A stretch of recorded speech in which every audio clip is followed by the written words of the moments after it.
ധാരണ കിട്ടിയാൽ ഉടമ്പടി ഓട്ടോമാറ്റിക്കായിട്ട് വർക്ക് ചെയ്യും. അതിലൊരു ഘടകം എന്ന് പറയുന്നത് അറിവിൽ അധിഷ്ഠിതമായ ആധ്യാത്മികതയാണ്. രണ്ടാമത് അനുഭവത്തിൽ അധിഷ്ഠിതമായ ആധ്യാത്മികത. ഈ രണ്ട് കാര്യങ്ങളും അതിൻ്റെ പ്രൊപ്പോർഷണലായിട്ടുണ്ടായാൽ മാത്രമേ നമുക്ക് സർവൈവ് ചെയ്യാൻ പറ്റത്തുള്ളൂ. അല്ലെങ്കിൽ ഒരു ഷോർട്ട് ടൈമിന് ആധ്യാത്മിക ആചരിച്ച് നമ്മൾ അവസാനിപ്പിക്കാം. ഇത് തുടരണമെങ്കിൽ രണ്ട് കാര്യവും 50-50 എങ്കിലും വേണം. ഒന്ന് അറിവിൽ അധിഷ്ഠിതമായ ആധ്യാത്മികതയെക്കുറിച്ച് മരിയൻ ഉടമ്പടി ധ്യാനത്തിൽ പ്രവർത്തിക്കുന്ന സുവിശേഷത്തിൻ്റെ മെക്കാനിസത്തെക്കുറിച്ച് നമുക്ക് നല്ല അറിവുണ്ടാകണം. രണ്ടാമത് ആ അറിവ് ആപ്ലിക്കേറ്റ് ചെയ്യാൻ നമുക്ക് കഴിയണം. കിട്ടിയിരിക്കുന്ന അറിവ്, എല്ലാ അറിവുകളും എന്തിനാണ്? പ്രയോഗിക്കാൻ വേണ്ടിയുള്ളതാണ്. പ്രയോഗിച്ച് ഫലവത്തല്ലാത്ത അറിവുകൾ പുസ്തകത്തിലെ പശു പോലെയാണ്, പുല്ല് തിന്നത്തില്ല. ഉടമ്പടിയെക്കുറിച്ചുള്ള എല്ലാ അറിവുകളും അത് പ്രയോഗിച്ചിട്ട് അതിൻ്റെ അനുഭവ തലങ്ങളിലേക്ക് പോയി സാക്ഷ്യത്തിലേക്ക് കടക്കാൻ വേണ്ടിയുള്ള ഒരു നടപടിക്രമമാണ്. അപ്പം അതുകൊണ്ടാണ് ഈ ഉടമ്പടി ധ്യാനം നിങ്ങളുടെ ഇടയ്ക്ക് മുറതെറ്റാതെ ഇപ്പോൾ 510 ധ്യാനങ്ങളുണ്ട്. നിങ്ങളൊന്ന് പരിശോധിച്ചാൽ മനസ്സിലാകും. അതിൽ കണ്ടൻറ്റ് വൈസ് 50% എപ്പോഴും ഫ്രഷ് ആയിരിക്കും. നമുക്കൊരു 510 ധ്യാനങ്ങൾ, ഉടമ്പടി ധ്യാനങ്ങൾ യൂട്യൂബിലുണ്ട്. അതിൽ നിങ്ങൾ ശ്രദ്ധിച്ചാൽ മനസ്സിലാകും. അതിൻ്റെ 50%ഓളം 50% അറിവുകൾ ഒരിക്കലും റിപ്പീറ്റ് ചെയ്യുന്നില്ല, നേരത്തെ പറഞ്ഞതും ആയിരിക്കത്തില്ല, അത് പുതിയതായിരിക്കും.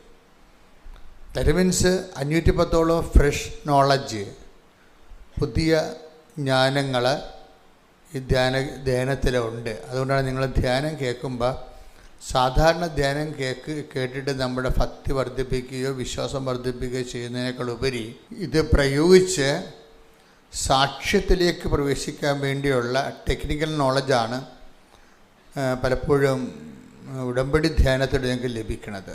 അപ്പോൾ ഇതിൻ്റെ അകത്ത് വരുന്ന ഒരു അവസാനം വരുന്ന വിഷയം എന്താണെന്ന് വെച്ച് കഴിഞ്ഞാൽ, നമ്മുടെ മനസ്സ് എപ്പോഴും ആഗ്രഹിക്കേണ്ടത് സാക്ഷ്യം വഹിക്കാൻ വേണ്ടിയുള്ള ഒരു സ്നേഹമുണ്ട്, സഹനം സ്വീകരിക്കാനുള്ള ഒരു സ്നേഹമുണ്ട്. ഉടമ്പടി ധ്യാനം എപ്പോഴും ടാർഗറ്റ് ചെയ്യുന്നത് ഈ ലവ് ലെവല് എങ്ങനെ ഒരാളിനെ, ഇപ്പോൾ 0 ലവ് ലെവലുള്ള ആൾക്കാരുണ്ട്, ദൈവമായിട്ട് 0 ലവ് ഫ്രഷ് അനുസരിച്ച് ചിലർ അങ്ങനെയാണ്. അവർ ദൈവത്തെക്കുറിച്ച് ഐഡിയ പോലും ഇല്ലാത്ത 0 ലവ് ലെവലുള്ള ആൾക്കാരുണ്ട്. അപ്പോൾ അവരെ സംബന്ധിച്ചിടത്തോളം അവർക്ക് വേണ്ടത് അറിവിനേക്കാളുപരി അനുഭവങ്ങളാണ് വേണ്ടത്. അതുകൊണ്ടാണ് നോൺ ക്രിസ്ത്യൻസിന് പെട്ടെന്ന് അനുഭവങ്ങൾ കിട്ടുന്നതിൻ്റെ കാരണം അതാണ്. അവർ അറിവിൻ്റെ കാര്യത്തിൽ അവർക്ക് 0 ലവ് ലെവലാണ്. 0 ലവ് അറിവിൻ്റെ കാര്യത്തിൽ അറിവ് അത്ര കണ്ട് വലിയ വിശ്വാസത്തെക്കുറിച്ചുള്ള, അവർക്ക് ലോകത്തിലുള്ള എല്ലാ കാര്യങ്ങളും അറിയാമെങ്കിലും വിശ്വാസത്തെക്കുറിച്ചുള്ള അറിവ് കുറവായിരിക്കും. പിന്നെ അവരെ ലിഫ്റ്റ് ചെയ്യാനുള്ള മാർഗം, ദൈവത്തിന് അവരെ രക്ഷയിലേക്ക് നയിക്കാനുള്ള മാർഗം എന്താ? അവർക്ക് നല്ല അനുഭവങ്ങൾ കൊടുക്കുക എന്നുള്ളതാണ്. അതുകൊണ്ടാണ് അവർക്ക് പെട്ടെന്ന് അനുഭവങ്ങൾ കിട്ടും. ഇപ്പോൾ ക്രിസ്ത്യൻസ് ആയിട്ടുള്ളവർ അനുഭവങ്ങൾ കിട്ടുന്നതിനേക്കാൾ ഉപരി നിങ്ങളുടെ പാഠം വ്യത്യാസമുണ്ട്. നിങ്ങൾ അനുഭവങ്ങൾക്ക് വേണ്ടിയല്ല കെട്ടിത്തൂങ്ങി മരിക്കേണ്ടത്. എന്തു ചെയ്യണം? അറിവ് തരാൻ പറയണം. രണ്ടുപേർക്കും ഒരേ സ്ഥലത്താണെങ്കിലും ഒരു സിംഗിൾ റൂഫിലാണെങ്കിലും 2 ആവശ്യങ്ങളാണ്. ഫ്രഷ് ഹാൻഡ് ആയിട്ടുള്ള ആൾക്കാർ ചോദിക്കേണ്ടത് അനുഭവങ്ങളാണ് ചോദിക്കേണ്ടത്. അപ്പോൾ നിങ്ങൾക്ക് അനുഭവം കിട്ടും. മറ്റുള്ളവർ ഉടനെ കയറി അനുഭവങ്ങൾ ചോദിക്കരുത്. ക്രിസ്ത്യൻസ് ഉടനെ കയറി അനുഭവങ്ങൾ ചോദിക്കരുത്. അപ്പോൾ ദൈവത്തിന് നിങ്ങളെ വിശ്വാസമില്ലാതെ വരും. അതാണ് വിഷയം. അതിൻ്റെ വരുന്ന പ്രശ്നം, ക്രിസ്ത്യൻസ് ഉടനെ കയറി അനുഭവങ്ങൾ ചോദിച്ചാൽ എന്താണ് അതിൻ്റെ നിങ്ങളെക്കുറിച്ചുള്ള ഇമ്പ്രഷൻ എന്താണ്? ദൈവത്തിന് നിങ്ങളെ വിശ്വാസമില്ലാതെ വരും. പണ്ട് പീലിപ്പോസിനോട് ചോദിച്ചില്ലേ, പീലിപ്പോസേ ഇത്ര കാലം ഞാൻ നിങ്ങളുടെ കൂടെ ആയിരുന്നിട്ടും നിനക്കെന്നെ മനസ്സ്, അങ്ങനെ ചോദിക്കുന്ന ആളാണ് ഈശോ. അത് ഈ ഇവിടുത്തെ കാത്തലിക്സിനോടും ക്രിസ്ത്യൻസിനോടും ഈശോ ചോദിക്കുന്നുണ്ട്. നിങ്ങളൊരു യേശു പറഞ്ഞു, ഇക്കാലമത്രയും ഞാൻ നിങ്ങളോട് കൂടെ ആയിരുന്നിട്ടും ഫിലിപ്പോസേ നീ എന്നെ അറിയുന്നില്ലേ? എന്നെ കാണുന്നവൻ പിതാവിനെ കാണുന്നു. അതായത് ആ ചോദ്യത്തിൻ്റെ എല്ലാ വിഷയവും അടങ്ങിയിട്ടുണ്ട്. ഇത്രയും കാലം ഞാൻ നിങ്ങളോട് ആയിരുന്നിട്ടും നിങ്ങൾക്ക് എന്നെ മനസ്സിലായില്ലേ? അപ്പോൾ ഒരു അനുഭവത്തിന് വേണ്ടി വർഷങ്ങൾ ദൈവത്തിൻ്റെ ഈ വിശ്വാസം ജീവിച്ചിട്ടും ഒരു അനുഭവം കിട്ടാത്തതിൻ്റെ ഇപ്പോഴുള്ള വിഷയത്തിനൊരു പരിഹാരം കാണാത്തതിൻ്റെ പേരിൽ നീ പ്രാർത്ഥന കുറക്കുകയോ ആധ്യാത്മിക കാര്യങ്ങൾക്ക് ശൈത്യം ഉണ്ടാക്കുകയോ ചെയ്തു കഴിഞ്ഞാൽ നിൻ്റെ അസസ്മെൻറ്റ് നെഗറ്റീവിലേക്ക് പോകും. അതെപ്പോഴും ഓർക്കണം. ഞാൻ എപ്പോഴും പറക്കുന്നത് spirituality is a intelligent business. എന്നുവെച്ചാൽ ഞാൻ എൻ്റെ വിനിമയം, ബിസിനസ് വെച്ചാൽ മോശം കച്ചവടം എന്ന അർത്ഥത്തിലല്ല, വിനിമയം, കമ്മ്യൂണിക്കേഷൻ.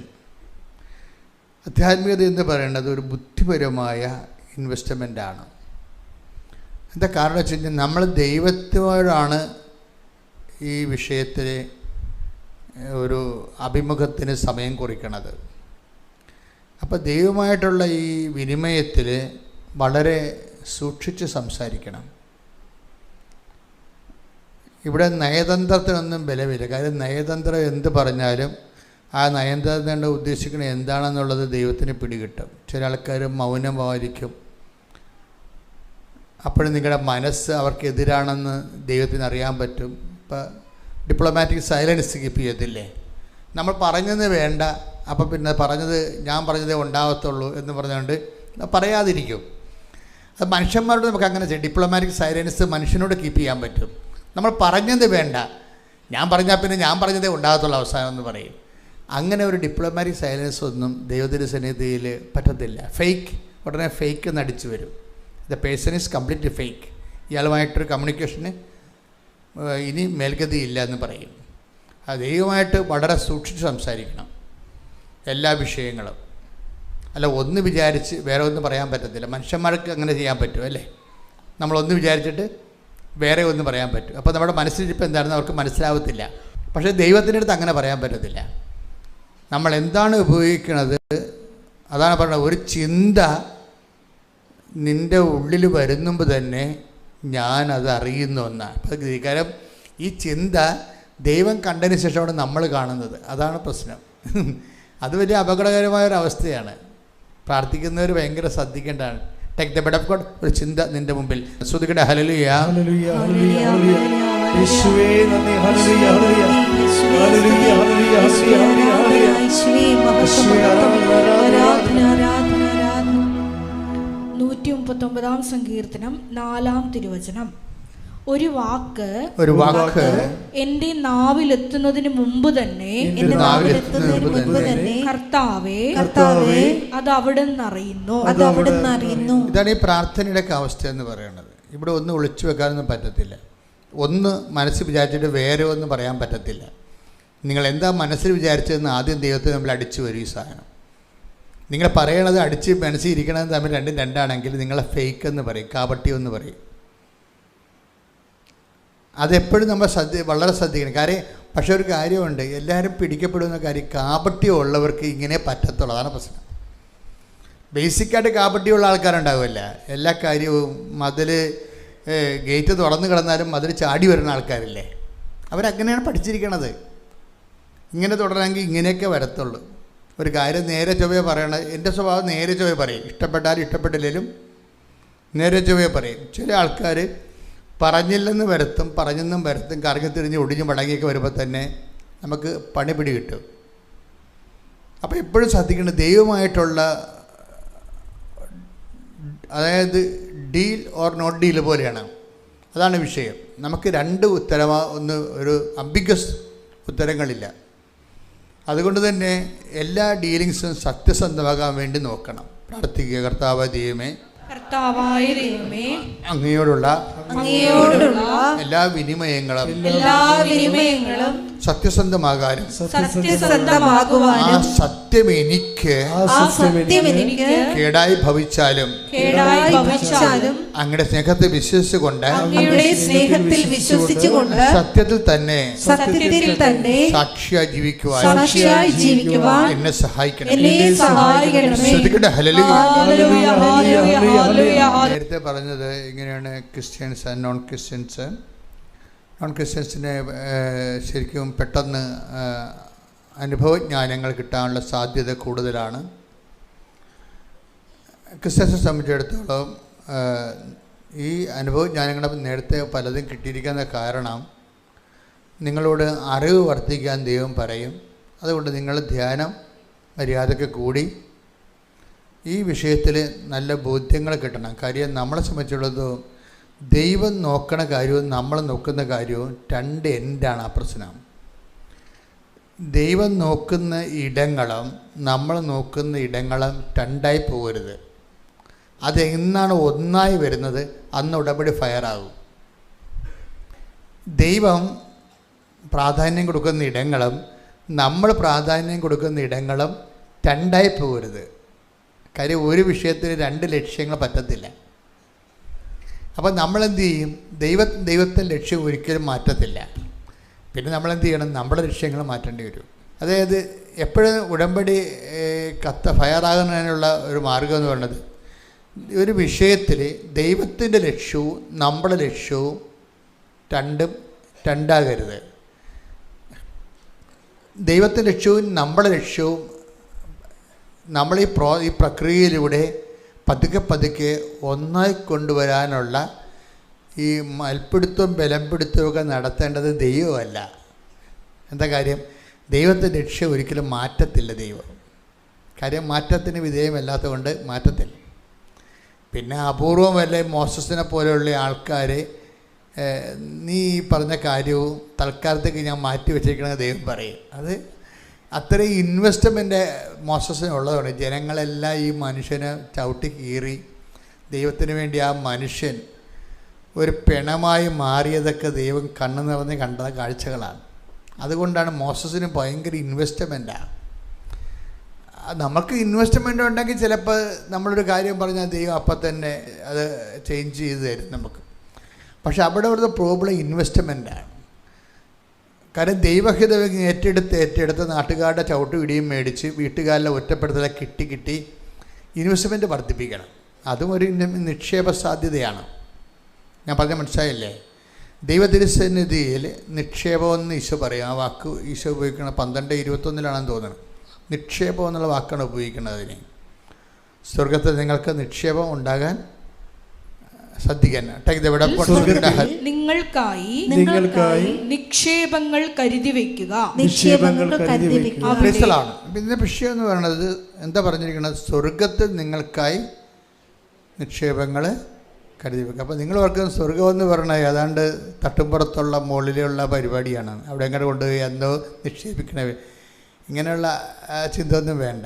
സ്വർഗം എന്ന് പറയുന്നത് കർത്താവിൻ്റെ മനസ്സാണ്. കർത്താവിൻ്റെ മനസ്സിൽ നിനക്ക് വേണ്ടി നിധി സൂക്ഷിക്കാൻ പറഞ്ഞിരിക്കുകയാണ്. മനസ്സിലായില്ലേ? കർത്താവിൻ്റെ മനസ്സാണ് സ്വർഗം. അവിടെ എന്താണ്? നിന്നെക്കുറിച്ചുള്ള ഓർമ്മകളൊക്കെ ഉള്ള എവിടെയാണ്? കർത്താവിൻ്റെ മനസ്സിലാണ്. അതാണ് നമ്മുടെ സ്വർഗം. ഈശോയുടെ മനസ്സിൽ നമുക്ക് നിക്ഷേപം ഉണ്ടാകണം. മോസസിനൊക്കെ ഉണ്ടായ ഗുണമെന്ന്, നീ ഈ പറഞ്ഞ കാര്യവും ഞാൻ ചെയ്തു തരും. ടേക്ക് ദ ബെഡ് അപ്പോൾ സ്തുതിക്കട്ടെ. ഹല്ലേലൂയ, ഹല്ലേലൂയ, ഹല്ലേലൂയ, ഹല്ലേലൂയ, നന്ദി, ഹല്ലേലൂയ, ഹല്ലേലൂയ, ഹല്ലേലൂയ, ഹല്ലേലൂയ, ഹല്ലേലൂയ, പുറപ്പാട് 33:17. പുറപ്പാട് 33:17. കർത്താവ് മോശയോട് പറഞ്ഞു, നീ ആവശ്യപ്പെട്ട ഈ കാര്യവും ഞാൻ ചെയ്യും. എന്തെന്നാൽ നീ എന്റെ പ്രീതി നേടിയിരിക്കുന്നു. നിന്നെ എനിക്ക് നന്നായി അറിയാം. എപ്പോഴും ഞാൻ നിങ്ങളോട് പറഞ്ഞല്ലോ, ഇതൊരു സർട്ടിഫിക്കറ്റ്, ദൈവം കൊടുക്കുന്ന ഒരു സർട്ടിഫിക്കറ്റാണ്. ഒരു സർട്ടിഫിക്കറ്റിൽ കൊടുത്തിട്ട് പറയും എന്താണ്, നീ എൻ്റെ പ്രീതി നേടിയിരിക്കുന്നു. അപ്പോൾ ദൈവത്തിൽ നമുക്ക് നേടാൻ പറ്റുന്ന ഏറ്റവും ബെസ്റ്റ് സംഭവം എന്താണ്? കൃപയാണ്. അതാണ് പ്രീതി എന്ന് പറഞ്ഞത്, പ്രസാദം. നീ എൻ്റെ പ്രസാദം നേടിയിരിക്കുന്നു. കാര്യം എന്താണ്? എനിക്ക് നിന്നെ നന്നായി അറിയാം. അതാണ് വിഷയം.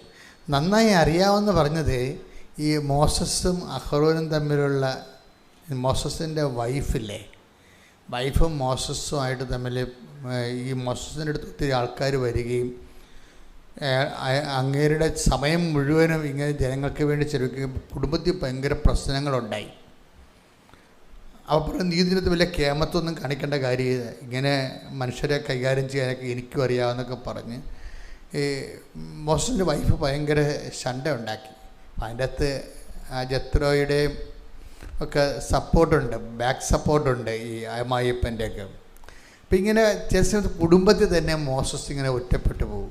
പിന്നെ പബ്ലിക്കായിട്ടും താൻ ആർക്ക് വേണ്ടിയാണ് നിന്നത് ആ ജനത മോസസിനെ ഇങ്ങനെ അവർക്ക് വിശപ്പും പട്ടിണിയൊക്കെ വന്നപ്പോൾ അത് മോസസ് ഇങ്ങനെ വഴി നടത്തുന്നത് തെറ്റായതുകൊണ്ടാണെന്ന് മനസ്സിലാക്കിയിട്ട് ഈ ജനങ്ങളെല്ലാം ഇവനെതിരെ നിൽക്കും, ജനങ്ങളെല്ലാം മോസസിനെതിരെ നിൽക്കും. പക്ഷേ ദൈവത്തിൻ്റെ ഒരു വഴികളിലൂടെ മോസസിന് പോകാൻ പറ്റത്തുള്ളൂ. അപ്പോൾ ഈ ജനങ്ങളിൽ നിന്ന് ചവിട്ടക്കുത്തുമൊക്കെ മേടിക്കുന്നത് ദൈവത്തിന് വേണ്ടിയാണ്. അതിൻ്റെ പേരിൽ ദൈവത്തിൻ്റെ ഇടയ്ക്ക് ഈ കാണ്ട് മോസസിലും കാണിച്ചിട്ടില്ല. അതാണ് മോസസിൻ്റെ ഒരു വിജയം. നിങ്ങളെപ്പോഴും നന്നായി ശ്രദ്ധിക്കണം. നിങ്ങൾ സഹിച്ച സഹനങ്ങളൊക്കെ ഞാൻ അങ്ങനെ സഹിച്ചു ഇങ്ങനെ സഹിച്ചു എന്നൊക്കെ പറഞ്ഞുകൊണ്ട് ഈ സഹനത്തിൻ്റെ കാർഡ് ദൈവത്തെ കാണിച്ച് വരട്ടരുത്. അത് ദൈവത്തിൻ്റെ കയ്യിലിരിക്കുന്ന കാര്യങ്ങളാണ്. നിങ്ങൾക്കറിയാമല്ലോ, എല്ലാ കാര്യവും ദൈവത്തെ പറഞ്ഞ് ബോധ്യപ്പെടുത്തിയിട്ട് നമ്മൾ ക്ലെയിം ഉണ്ടാക്കരുത്. മോസസിൻ്റെ സഹനങ്ങളെക്കുറിച്ച് എടുത്ത് ജനങ്ങൾ മോസസിനെ വെറുക്കണതും ഉപദ്രവിക്കുന്നതായിട്ട് ഭാഗങ്ങൾ അത് കേൾക്കേണ്ടതാണ് നിങ്ങളെ. അപ്പോൾ ഒരിക്കലും മോസസ് കംപ്ലൈൻറ്റ് ചെയ്യത്തില്ല. എന്നിട്ട് പറയും മോസസിനെ പോലെ സൗമ്യനായിട്ട് ആരും ഇല്ലായിരുന്നു എന്നൊക്കെ പറയും ബൈബിൾ അങ്ങനെ ആർക്കും ഗുഡ് സർട്ടിഫിക്കറ്റ് കൊടുക്കത്തില്ല. പക്ഷേ എന്നാലും മോസസിന് ഭയങ്കരമായി മോസസ് പറയും ഭൂമിയിൽ മോസസിനെ പോലെ സൗമ്യനായിട്ട് ആരും ഇല്ലാഞ്ഞെന്നൊക്കെ പറയും. അപ്പം വ്യക്തിപരമായിട്ട് ഇയാളുടെ ഇൻവെസ്റ്റ്മെൻറ്റ് ഭയങ്കരമാണ്. ജനങ്ങൾ ചവിട്ടിക്കൂട്ടുമ്പോഴും വീട്ടിൽ തികത്തുമ്പോഴും പൊള്ളുമ്പോഴും ഈ മനുഷ്യൻ പൊള്ളുന്ന കാര്യമോ ജനങ്ങളെ മുറിപ്പെടുത്തിയ കാര്യമോ ദൈവത്തോട് പറയത്തില്ല. എന്നിട്ട് ചിരിച്ചതുപോലെ തന്നെ ദൈവം പറഞ്ഞ കാര്യങ്ങൾ ചെയ്ത് തീർക്കും. അതാണ് പറയണത് അവനെപ്പോലെ സൗമ്യൻ ആരുമില്ലെന്ന്. സൗമ്യത എന്ന് പറയണത് എന്താണെന്ന് ചോദിച്ചാൽ മോസസ് കാണിച്ചതാണ് സൗമ്യത. നമ്മൾ പറയണത് എന്താണ് സൗമ്യത എന്ന് വെച്ചാൽ മോസസ് ദൈവത്തിൻ്റെ മുമ്പിൽ നിന്ന ഈ ആധ്യാത്മിക ജീവിതം എന്ന് പറയുന്നത് ഒരു നിലപാടാണ്. അത് പഴയ നിയമത്തിൻ്റെ ഏറ്റവും വലിയ ഭാവം മോസസാണ്. കൊടുത്തിട്ട് ഹല്ലേലൂയ. സംഖ്യ പുസ്തകം 12-ാം അധ്യായം 1 മുതലുള്ള തിരുവചനങ്ങൾ. സംഖ്യ 12:1. മോശയുടെ ഭാര്യയായ കുഷ്യ സ്ത്രീയെ പ്രതി മിരിയാമും അഹറോനും അവനെതിരായി സംസാരിച്ചു. കർത്താവ് മോശ വഴി മാത്രമാണോ സംസാരിച്ചിട്ടുള്ളത്? ഞങ്ങളിലൂടെയും സംസാരിച്ചിട്ടില്ലേ എന്ന് അവർ ചോദിച്ചു. കർത്താവ് അത് കേട്ടു. മോശ ഭൂമുഖത്തുള്ള എല്ലാ മനുഷ്യരിലും വെച്ച് സൗമ്യനായിരുന്നു. അതിന്റെ വിഷയം അതായത് മോസസിന്റെ പാളയത്തിൽ പടയാണ്. ഭാര്യയും ബന്ധുക്കളും വീട്ടിലുള്ള ആൾക്കാരും എല്ലാം മോസസിനെതിരെ വരികയാണ്. എന്നിട്ട് ഇവരുടെ വർത്തമാനങ്ങളെല്ലാം പക്ഷെ മോസസ് ദൈവത്തോട് പറയത്തില്ല, എനിക്ക് വീട്ടിൽ പ്രശ്നമാണെന്നുള്ള കാര്യം പറയത്തില്ല. ദൈവം പറഞ്ഞ കാര്യങ്ങളെല്ലാം ഇങ്ങനെ കണ്ണ് നിറഞ്ഞുകൊണ്ടിരിക്കുമ്പോഴും ചിരിച്ചുകൊണ്ട് ചെയ്തുകൊണ്ടിരിക്കും. അതാണ് വിഷയം. കണ്ണ് നിറഞ്ഞിരിക്കുമ്പോഴും ശരീരം വേദനിച്ചിരിക്കുമ്പോഴും സൗമ്യത കൈവിടാതെ ദൈവം പറഞ്ഞ കാര്യങ്ങൾ ചെയ്യും. പക്ഷെ ദൈവത്തിന് മോസസിനെ കുറിച്ച് വീട്ടിൽ പറഞ്ഞ കാര്യങ്ങളൊന്നും മോസസ് ദൈവത്തോട് പറയത്തില്ല. പക്ഷേ ബൈബിൾ വചനം എന്താ പറയണത്? മോസസ് പറഞ്ഞില്ലെങ്കിലും കർത്താവ് അത് കേട്ടെന്നാണ്. അതാണ് വിഷയം. അപ്പം നമ്മൾ ഒത്തിരി പറയാൻ നടക്കരുത്. പെയ്ത് പെറുക്കി നമ്മളെപ്പോഴും ഓർത്തേക്കണം, നമ്മൾ ദൈവത്തിൻ്റെ വചനത്തിന് വേണ്ടിയും വിശ്വാസത്തിന് വേണ്ടിയും ഒക്കെ അനുഭവിക്കുന്ന കാര്യങ്ങൾ. ഇപ്പോൾ പത്രം കൊണ്ടുപോകുമ്പോൾ നിങ്ങളെ അവർ തെറി വിളിക്കും, തോന്നിവാസം പറയും. വീട്ടിൽ തന്നെ ആങ്ങളെ പറയും, നിനക്ക് തലക്ക് ഭ്രാന്താണ്, 10 രൂപ നടക്കുകയാണ്, വേറെ പണിയൊന്നും ഇല്ല നീ. അപ്പം നിങ്ങളുടനെ അവിടെ അടുത്തേക്ക് കയറാൻ നിൽക്കുകയോ വിശ്വാസത്തിന് വേണ്ടി നീ സഹിച്ച സഹനങ്ങളിലെ കർത്താവിൻ്റെ അടുത്ത് അത് ബാർഗെയിൻ ചെയ്ത് ക്ലെയിം ആക്കുകയോ ഒന്നും ചെയ്യരുത്. അല്ല, കാണേണ്ട പാട്ടി കാണുകയും അക്കൗണ്ട് ആകേണ്ട ഫലത്ത് അക്കൗണ്ട് ആകുകയും ചെയ്യുന്നുണ്ട്. മോശത്തിനെ കണ്ടാൽ പഠിക്കേണ്ടത്. പ്രത്യേകിച്ച് സഹനങ്ങളെക്കുറിച്ച് അത് ഷെയർ ചെയ്യാനുള്ളതല്ല എന്നാണ് വചനത്തിൻ്റെ ഒരു നിലപാട്. ദൈവത്തിന് വേണ്ടി ഏറ്റെടുക്കുന്ന സഹനങ്ങൾ അത് ഷെയർ ചെയ്യാനുള്ളതല്ലെന്ന് മനസ്സിലായ? അതാണ് അമ്മയും അങ്ങനെയാണ് ഹൃദയത്തിൽ സംഗ്രഹിച്ചെന്ന് അവർ തന്നോട് തന്നെ പറഞ്ഞതാണ്, അല്ലാതെ നാട്ടുകാരോട് പറഞ്ഞതല്ല വിഷയം. നമ്മുടെ പല ഈ ഇന്ധന ചോർച്ചയും സംഭവിക്കുന്നത് അങ്ങനെയാണ്. പ്രസാദപര ചോർച്ച സംഭവിക്കുന്നത് നമ്മൾ അനുഭവിച്ച കാര്യങ്ങൾ നാട്ടുകാരോട് പറയും, വീട്ടുകാരോട് പറയും. പക്ഷേ ദൈവത്തിന് വേണ്ടി സഹിച്ച കാര്യങ്ങളാ, അല്ലെങ്കിൽ ദൈവത്തിൻ്റെ വചനങ്ങൾ ജീവിക്കുന്നതിന് വേണ്ടി നമ്മൾ സഹിച്ച കാര്യങ്ങളാ, എനിക്കങ്ങനെ സംഭവിച്ചു, എന്നോട് അങ്ങനെ ചെയ്തു, അവരിങ്ങനെ പറഞ്ഞു എന്നൊക്കെ പറഞ്ഞു കഴിഞ്ഞാൽ വരാൻ പോണത് ഇന്ധനച്ചോർച്ച വരും. വിമാനങ്ങൾക്ക് ഇന്ധനച്ചോർച്ച എന്ന് പറയത്തില്ലേ, നിലത്തിറക്കിയെന്ന് പറഞ്ഞിട്ടില്ലേ, അതാണ് സംഭവിക്കുന്നത്. വിമാനങ്ങൾക്ക് ഇന്ധനച്ചോർച്ച വന്നാൽ നിലത്തിറക്കിയെന്ന് കണ്ട വിമാനത്താവളത്ത് ഇറക്കേണ്ടി വരും. മനസ്സിലായി? അതുപോലെയാണ് നമ്മൾക്ക് ഇന്ധനച്ചോർച്ച, കൃപാവര ചോർച്ച സംഭവിക്കരുത്. കൃപാവര ചോർച്ച സംഭവിക്കുകയാണത്. അപ്പം നമ്മൾ ദൈവത്തിന് വേണ്ടി സഹിച്ച സഹനങ്ങളൊക്കെ മറ്റുള്ളവരോട് പറഞ്ഞ് അവരുടെ ഒരു സഹായ അനുഭൂതി വാങ്ങിച്ചു കഴിഞ്ഞാൽ ഇന്ധനച്ചോർച്ച ചെയ്യും. അമ്മ പരിശുദ്ധാത്മാവ് അമ്മയോട് പറഞ്ഞ ഒരു കാര്യം, മറിയം സൂക്ഷിക്കണം, ഇതിനകത്ത് ഒത്തിരി പ്രശ്നങ്ങളുള്ള ഒരു മേഖലയിലൂടെയാണ് നിൻ്റെ സുവിശേഷ സാക്ഷ്യം പോകുന്നത്. അതുകൊണ്ട് നിനക്ക് ആരും ഇല്ലാത്തപ്പോൾ ഇത് പറഞ്ഞെങ്കിൽ ആരോടെങ്കിലും പറഞ്ഞാൽ ഒരു ആശ്വാസം കിട്ടും. അങ്ങനെ ഉള്ളപ്പോൾ നീ അപ്പായോടല്ലാതെ വേറെ ആരോടും പറയരുത്. കാര്യം അപ്പായാണ് ഹൃദയത്തിലുള്ളത്. അതുകൊണ്ടാണ് ഹൃദയത്തിൽ സംഗ്രഹിച്ചെന്ന് പറയണത്. അപ്പായോട് പറഞ്ഞെന്നാണ് ഈ പറയണത്. മറിയം ആ സങ്കടങ്ങൾ ദൈവത്തോട് പറഞ്ഞു, അതിനാണ് ഹൃദയത്തിൽ സംഗ്രഹിച്ചെന്ന് പറയണത്. നാട്ടുകാരോട് പറഞ്ഞു കഴിഞ്ഞാൽ അവരുടെ സഹാനുഭൂതി നിനക്ക് കിട്ടത്തില്ലേ, അതാ അപ്പം പ്രസാദപരം ചോർന്നു പോകും. അതാ ഇന്ധനം ചോർച്ചയെന്ന് പറയണത്. അപ്പോൾ കണ്ട സ്ഥലത്ത് ഇറക്കേണ്ടി വരും, യാത്ര മുന്നോട്ട് പോകത്തില്ല. പ്രാർത്ഥിക്കുക. കർത്താവായ ദൈവമേ, അങ്ങയുടെ വചനം പാലിക്കാൻ, സുവിശേഷ സാക്ഷ്യത്തിനായി ഞാൻ ഏറ്റെടുക്കുന്ന സഹനങ്ങള് നിന്നോടുള്ള സ്നേഹത്തിന്റെ വിഷയമായതിനാൽ നിന്നോട് മാത്രം ഷെയർ ചെയ്യാൻ പരിശുദ്ധ അമ്മയെപ്പോലെ എന്നെ അഭ്യസിപ്പിക്കണമേ. അതായത് ഇപ്പൊ ഈശോ ഒരിക്കൽ പറഞ്ഞില്ലേ, ഈശോ എന്താ പറഞ്ഞേ, അതായത് സ്നേഹിതന് വേണ്ടി അല്ലേ, 15:13 യോഹന്നാൻ 15:13 ശ്രുതികട്ടെ ഹല്ലേലൂയ. യോഹന്നാൻ 15:13 സ്നേഹിതർക്ക് വേണ്ടി ജീവൻ അർപ്പിക്കുന്നതിനേക്കാൾ വലിയ സ്നേഹം ഇല്ല. ഇത് ഈശോ ചുമ്മാ ഒരു അതായത് വേറെ ഒരു കാര്യമായിട്ട് നിന്ന് ഇപ്പം നമുക്ക് ഞാനൊരു കാര്യം ചോദിക്കട്ടെ, ഈ നല്ല സമറിയക്കാരനെ ആ കഥ കേൾക്കില്ല, ലുക്ക 10 അധ്യായത്തിലുള്ള 10-ാം അധ്യായത്തിലുള്ള ആ കഥയിൽ എന്താ പറയണത്? നല്ല സമറിയക്കാരൻ അയാൾ ഒരു മനുഷ്യൻ ജെറുസലേമിൽ നിന്ന് ജെറിക്കോയിലേക്ക് പോകുന്ന വഴിക്ക് കള്ളന്മാരുടെ കയ്യിൽ അകപ്പെട്ടു. അതിനെ മൃതപ്രായനാക്കി പൈസ അടിച്ചു മാറ്റി. അപ്പോൾ ഒരു സമറിയക്കാരൻ വന്ന് ഇയാളെ എണ്ണയും വീഞ്ഞ് ചോദിച്ചാൽ വ്രണങ്ങളെല്ലാം കഴുകി കഴുതപ്പുറത്ത് കയറ്റി സത്തത്തിൽ കൊണ്ടുപോയി പരിചരിച്ചതാണ് സംഭവം. അപ്പോൾ അതിൻ്റെ കൂടെ പറയാൻ പറ്റുന്നൊരു കഥയാണ് സ്നേഹത്തിന് വേണ്ടി ജീവൻ വിലരിക്കുന്നതിനേക്കാൾ വലിയ സ്നേഹമില്ല എന്ന് വേണേൽ പറയാം. അവിടെ അത് പറയാനായിട്ടില്ല, എന്നാലും ആ ഒരു സിറ്റുവേഷനിൽ പറയാൻ പറ്റിയൊരു വാചകമാണ്. കാര്യം സ്നേഹത്തെക്കുറിച്ചാണ് ഈശോ സംസാരിക്കുന്നത്. പക്ഷേ ഈശോയുടെ ഉള്ളിൽ നടക്കുന്ന ആന്തരിക വ്യാപാരങ്ങളുടെ ഭാഗമായിട്ടാണ് ഇത് പറഞ്ഞിരിക്കുന്നത്. ആന്തരിക വ്യാപാരം പുറത്ത് നടന്നൊരു സംഭവത്തിൻ്റെ ഭാഗമായിട്ടല്ല ഈ 15-10 ഒന്നൊരു വായിച്ചേ. അതിൻ്റെ മുകളിലും താഴെ ഒന്ന് വായിച്ചേ. 15-12 15-14 ഒന്ന് വായിച്ചേ. ശ്രദ്ധിക്കട്ടെ. ഹല്ലേലൂയ.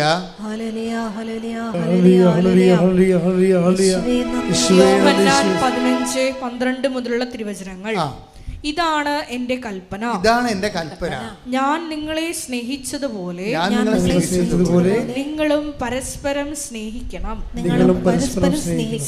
ഇതിന്റെ ഇനി പറയണ 15-13 പറയണ എന്താണ്? സ്നേഹിതർക്ക് വേണ്ടി ജീവൻ അർപ്പിക്കുന്നതിനേക്കാൾ വലിയ സ്നേഹം ഇല്ല. ജീവൻ അർപ്പിക്കുന്നതിനേക്കാൾ വലിയ സ്നേഹമില്ല. ഞാൻ നിങ്ങളോട് കൽപ്പിക്കുന്നത് നിങ്ങൾ ചെയ്യുന്നെങ്കിൽ നിങ്ങൾ എൻ്റെ സ്നേഹിതരാണ്. ഇതിന്റെ വിഷയം എന്ന് പറയണത്, നമ്മൾ യേശുക്രിസ്തു നമ്മൾക്ക് വേണ്ടി ക്രൂശിക്കപ്പെട്ടതിന്റെ പിന്നിലെ എന്താണ് അതിൻ്റെ സത്യം എന്താണെന്ന് ഈശോ പറയാം. അതാണ് എന്താണ്? നിങ്ങൾ എൻ്റെ കൽപ്പനകൾ വായിച്ച് 15-12 വായിച്ച്. ഇതാണ് എൻ്റെ കൽപ്പന, ഞാൻ നിങ്ങളെ സ്നേഹിച്ചതുപോലെ നിങ്ങളും പരസ്പരം സ്നേഹിക്കണം. അപ്പോൾ നമ്മുടെ സബ്ജക്റ്റ് എന്താണ്? അതായത് 2 കാര്യങ്ങളാണ്. അറിവിൽ അധിഷ്ഠിതമായ ആധ്യാത്മികതയുണ്ട്, അനുഭവത്തിൽ അധിഷ്ഠിതമായ ആധ്യാത്മികതയുണ്ട്. ഈ അറിവിൽ അധിഷ്ഠിതമായ ആധ്യാത്മികതയാണ് ഇപ്പോൾ പറഞ്ഞുകൊണ്ടിരിക്കുന്നത്. പോയിന്റ് മിസ് ചെയ്യരുത് നിങ്ങൾ. അറിവിൽ അധിഷ്ഠിതമായ ആധ്യാത്മികതയിൽ എന്താ ഉള്ളത്? അതായത് ഈശോ നമ്മളെ ഈശോ പറഞ്ഞു നോക്കണത് എന്താണ്? ഞാനിങ്ങനെ ക്രൂശിക്കപ്പെടാനുള്ള കാരണവും നിങ്ങളുടെ പാപത്തിന് പരിഹാരം ചെയ്യാനുള്ള കാരണത്തിൻ്റെ എന്താ കാരണം? ഞാൻ നിങ്ങളെ സ്നേഹിക്കുന്നത് കൊണ്ടാണ്. അതാണ് വിഷയം. അപ്പോഴേ നമ്മളെ ഉടമ്പടിയിലൂടെ നേടിയെടുക്കേണ്ട ഒരു പ്രധാനപ്പെട്ട ലക്ഷ്യം എന്താണ്? സ്നേഹമാണ്. ശരിക്കും പറഞ്ഞാൽ മനസ്സിലായില്ലേ? ആരോടുള്ള സ്നേഹം? ഈശോ നമ്മളെ സ്നേഹിക്കുന്ന കാരണം എന്താ? ഈശോ നമ്മളെ സ്നേഹിക്കാനുള്ള കാരണം പിതാവ് ഈശോനെ സ്നേഹിക്കുന്നത് കൊണ്ടാണ്. അതാണ് എൻ്റെ അത് റെക്കറ്റ്. അതായത് അത് അറിയണമെങ്കിലുണ്ടല്ലോ, നിങ്ങൾ 10-17 എടുത്തേ. അതായത് യോഹന്നാന്റെ 10-17. തിരിച്ചെടുക്കുന്നതിന് വേണ്ടി ഞാൻ ജീവൻ അർപ്പിക്കുന്നതിനാൽ പിതാവ് എന്നെ സ്നേഹിക്കുന്നു. പിതാവ് എന്നെ സ്നേഹിക്കുന്നു എന്നുള്ളതാണ് ഈശോ അനുഭവിച്ച ഒരു അനുഭവം. നിങ്ങൾ എന്ത് IELTS പാസ്സായാലും, ജപ്തി നടപടി മാറിയാലും, കുഞ്ഞുങ്ങളെ നിങ്ങൾക്ക് ഉണ്ടായാലും, നിങ്ങൾ കല്യാണം കഴിച്ചാലും, നിങ്ങളുടെ ലക്ഷ്യം എന്ന് പറയണത് ദൈവത്തെ ലക്ഷ്യമായിട്ട് സിംഗിളായിരിക്കണം. നിങ്ങൾക്ക് പലപ്പോഴും ഈ വസ്തുവകളിൽ നേടിക്കഴിയുമ്പോൾ നിങ്ങളുടെ ലക്ഷ്യം അതിനകത്ത് തീരും. പറഞ്ഞു മനസ്സിലായില്ലേ? അത് എപ്പോഴും നമ്മൾ ശ്രദ്ധിക്കണം. ഉടമ്പടി ചെയ്യുന്ന ആൾക്കാർക്ക് പറ്റുന്ന ഒരു അബദ്ധം, അവിടെ നിയോഗങ്ങളാണ് അവിടെ ലക്ഷ്യം. പക്ഷേ ദൈവത്തിൻ്റെ ലക്ഷ്യം നിങ്ങളുടെ നിയോഗമല്ല. ദൈവത്തിൻ്റെ ലക്ഷ്യം എന്താ? അതായത് നിങ്ങൾ ദൈവത്തെ സ്നേഹിക്കുക എന്നുള്ളതാണ് ദൈവത്തിൻ്റെ ലക്ഷ്യം. അപ്പോൾ ഉടമ്പടിയുടെ എന്തിനാണ് ഉടമ്പടി എടുത്തതെന്ന് ചോദിച്ചു കഴിഞ്ഞാൽ എന്തെന്ന് പറയണം? നിങ്ങൾ എന്തെന്ന് പറയണം? ദൈവത്തെ. അതാണ് വിഷയം. അതാണ് ലക്ഷ്യം സിംഗിളാകണത്. അതായത് ഇതിൻ്റെ ഒബ്ജക്റ്റീവ് സിംഗിളായിരിക്കണം. രണ്ടായിട്ട്. ഇപ്പോൾ ചില ആൾക്കാർ കാണത്തില്ലേ, ചില ആൾക്കാർ എൻ്റെ കണ്ണെ തൊട്ടൊന്ന് പ്രാർത്ഥിച്ച്, എന്ത് പറ്റി?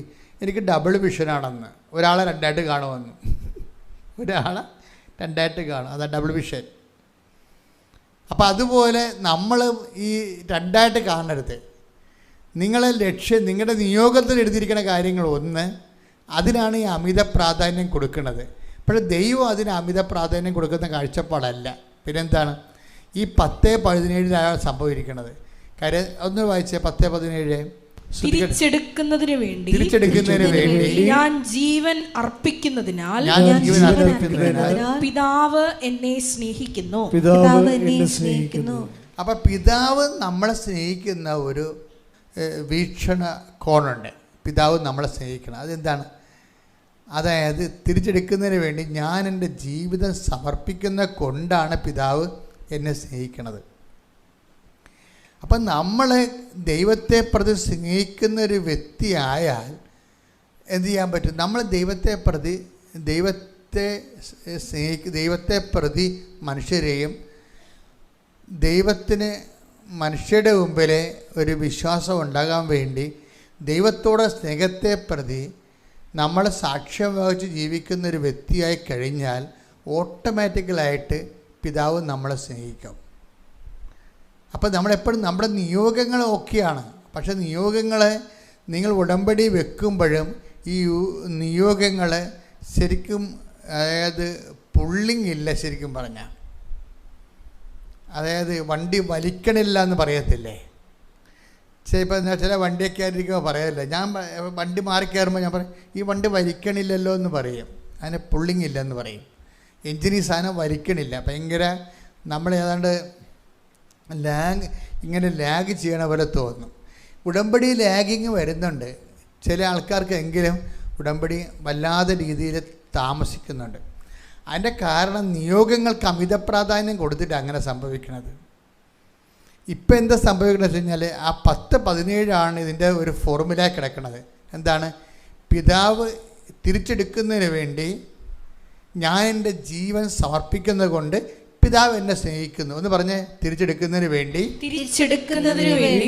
ഞാൻ എൻ്റെ ജീവൻ സമർപ്പിക്കുന്നത് കൊണ്ട് പിതാവ് എന്നെ സ്നേഹിക്കുന്നു. അപ്പം പിതാവ് എന്നെ സ്നേഹിക്കുന്ന ഒരു ഗ്രൗണ്ടേ ഉള്ളൂ. അതെപ്പോഴും നമ്മൾ ശ്രദ്ധിക്കണം. പിതാവ് നമ്മളെ സ്നേഹിക്കാൻ, ദൈവം നമ്മളെ സ്നേഹിക്കാൻ ബൈബിളിൽ ഒരു സിംഗിൾ ഗ്രൗണ്ടേ ഉള്ളൂ. ക്രിസ്തുവിന് പോലും അതേ ഉണ്ടായിരുന്നുള്ളൂ. എന്താണ്? തിരിച്ചെടുക്കുന്നതിന് വേണ്ടി ഞാൻ എൻ്റെ ജീവിതം സമർപ്പിക്കുന്നത് കൊണ്ട് പിതാവ് എന്നെ സ്നേഹിക്കുന്നു. കർത്താവിന് വേണ്ടിയും വചനത്തിന് വേണ്ടി സാക്ഷ്യം വഹിക്കാൻ കഷ്ടപ്പെട്ടും തെരുകേട്ടും തന്തക്കുവിളി കേട്ടും കർത്താവിന് വേണ്ടി ജീവിക്കാൻ തീരുമാനിച്ചാൽ മാത്രമേ ഈ ഇങ്ങോട്ടുള്ള പിടുത്തം വരത്തുള്ളൂ. അതെപ്പോഴും നമ്മൾ ശ്രദ്ധിക്കണം. അതാണ് ഇതിൻ്റെ അകത്തുള്ള ഒരു അതായത് നിഗൂഢമായ പോയിൻ്റ്. അല്ലെങ്കിൽ നിങ്ങളുടെ ഈ ജർമ്മനി പോകണം എന്ന് പറഞ്ഞ് മാത്രം ഇരുന്നാൽ ഈ സാധനം വളരെ സ്ലോ ആയിരിക്കും, പുള്ളി കിട്ടത്തില്ല. മറിച്ച് സുവിശേഷത്തിന് വേണ്ടി സാക്ഷ്യം വഹിക്കണം എന്ന് പറഞ്ഞിരുന്നാൽ ഈ സാധനം മൂവാകും. നമ്മുടെ ഈ സമീപനത്തിന് വരുന്ന പ്രശ്നമാണ്. ഉടമ്പടി പക്കയാണ്, പക്ഷേ അത് കയറി ആവശ്യമില്ലാത്തൊരു കയറി ഉടമ്പടി എടുത്തിട്ടുണ്ട്. അതാണ് കുഴപ്പം. ആവശ്യമില്ലാത്തവരെന്ന് പറഞ്ഞാൽ എന്താണ്? വയറ്റിപ്പഴുപ്പ് മാത്രം ലക്ഷ്യമാക്കിക്കൊണ്ട് ഉടമ്പടി എടുത്തിട്ടുണ്ട്. അവർക്ക് ദൈവത്തിൻ്റെ വഴികളെക്കുറിച്ചും ദൈവത്തെക്കുറിച്ചും ഒക്കെ ഉള്ളതെല്ലാം അറിയേണ്ടത്.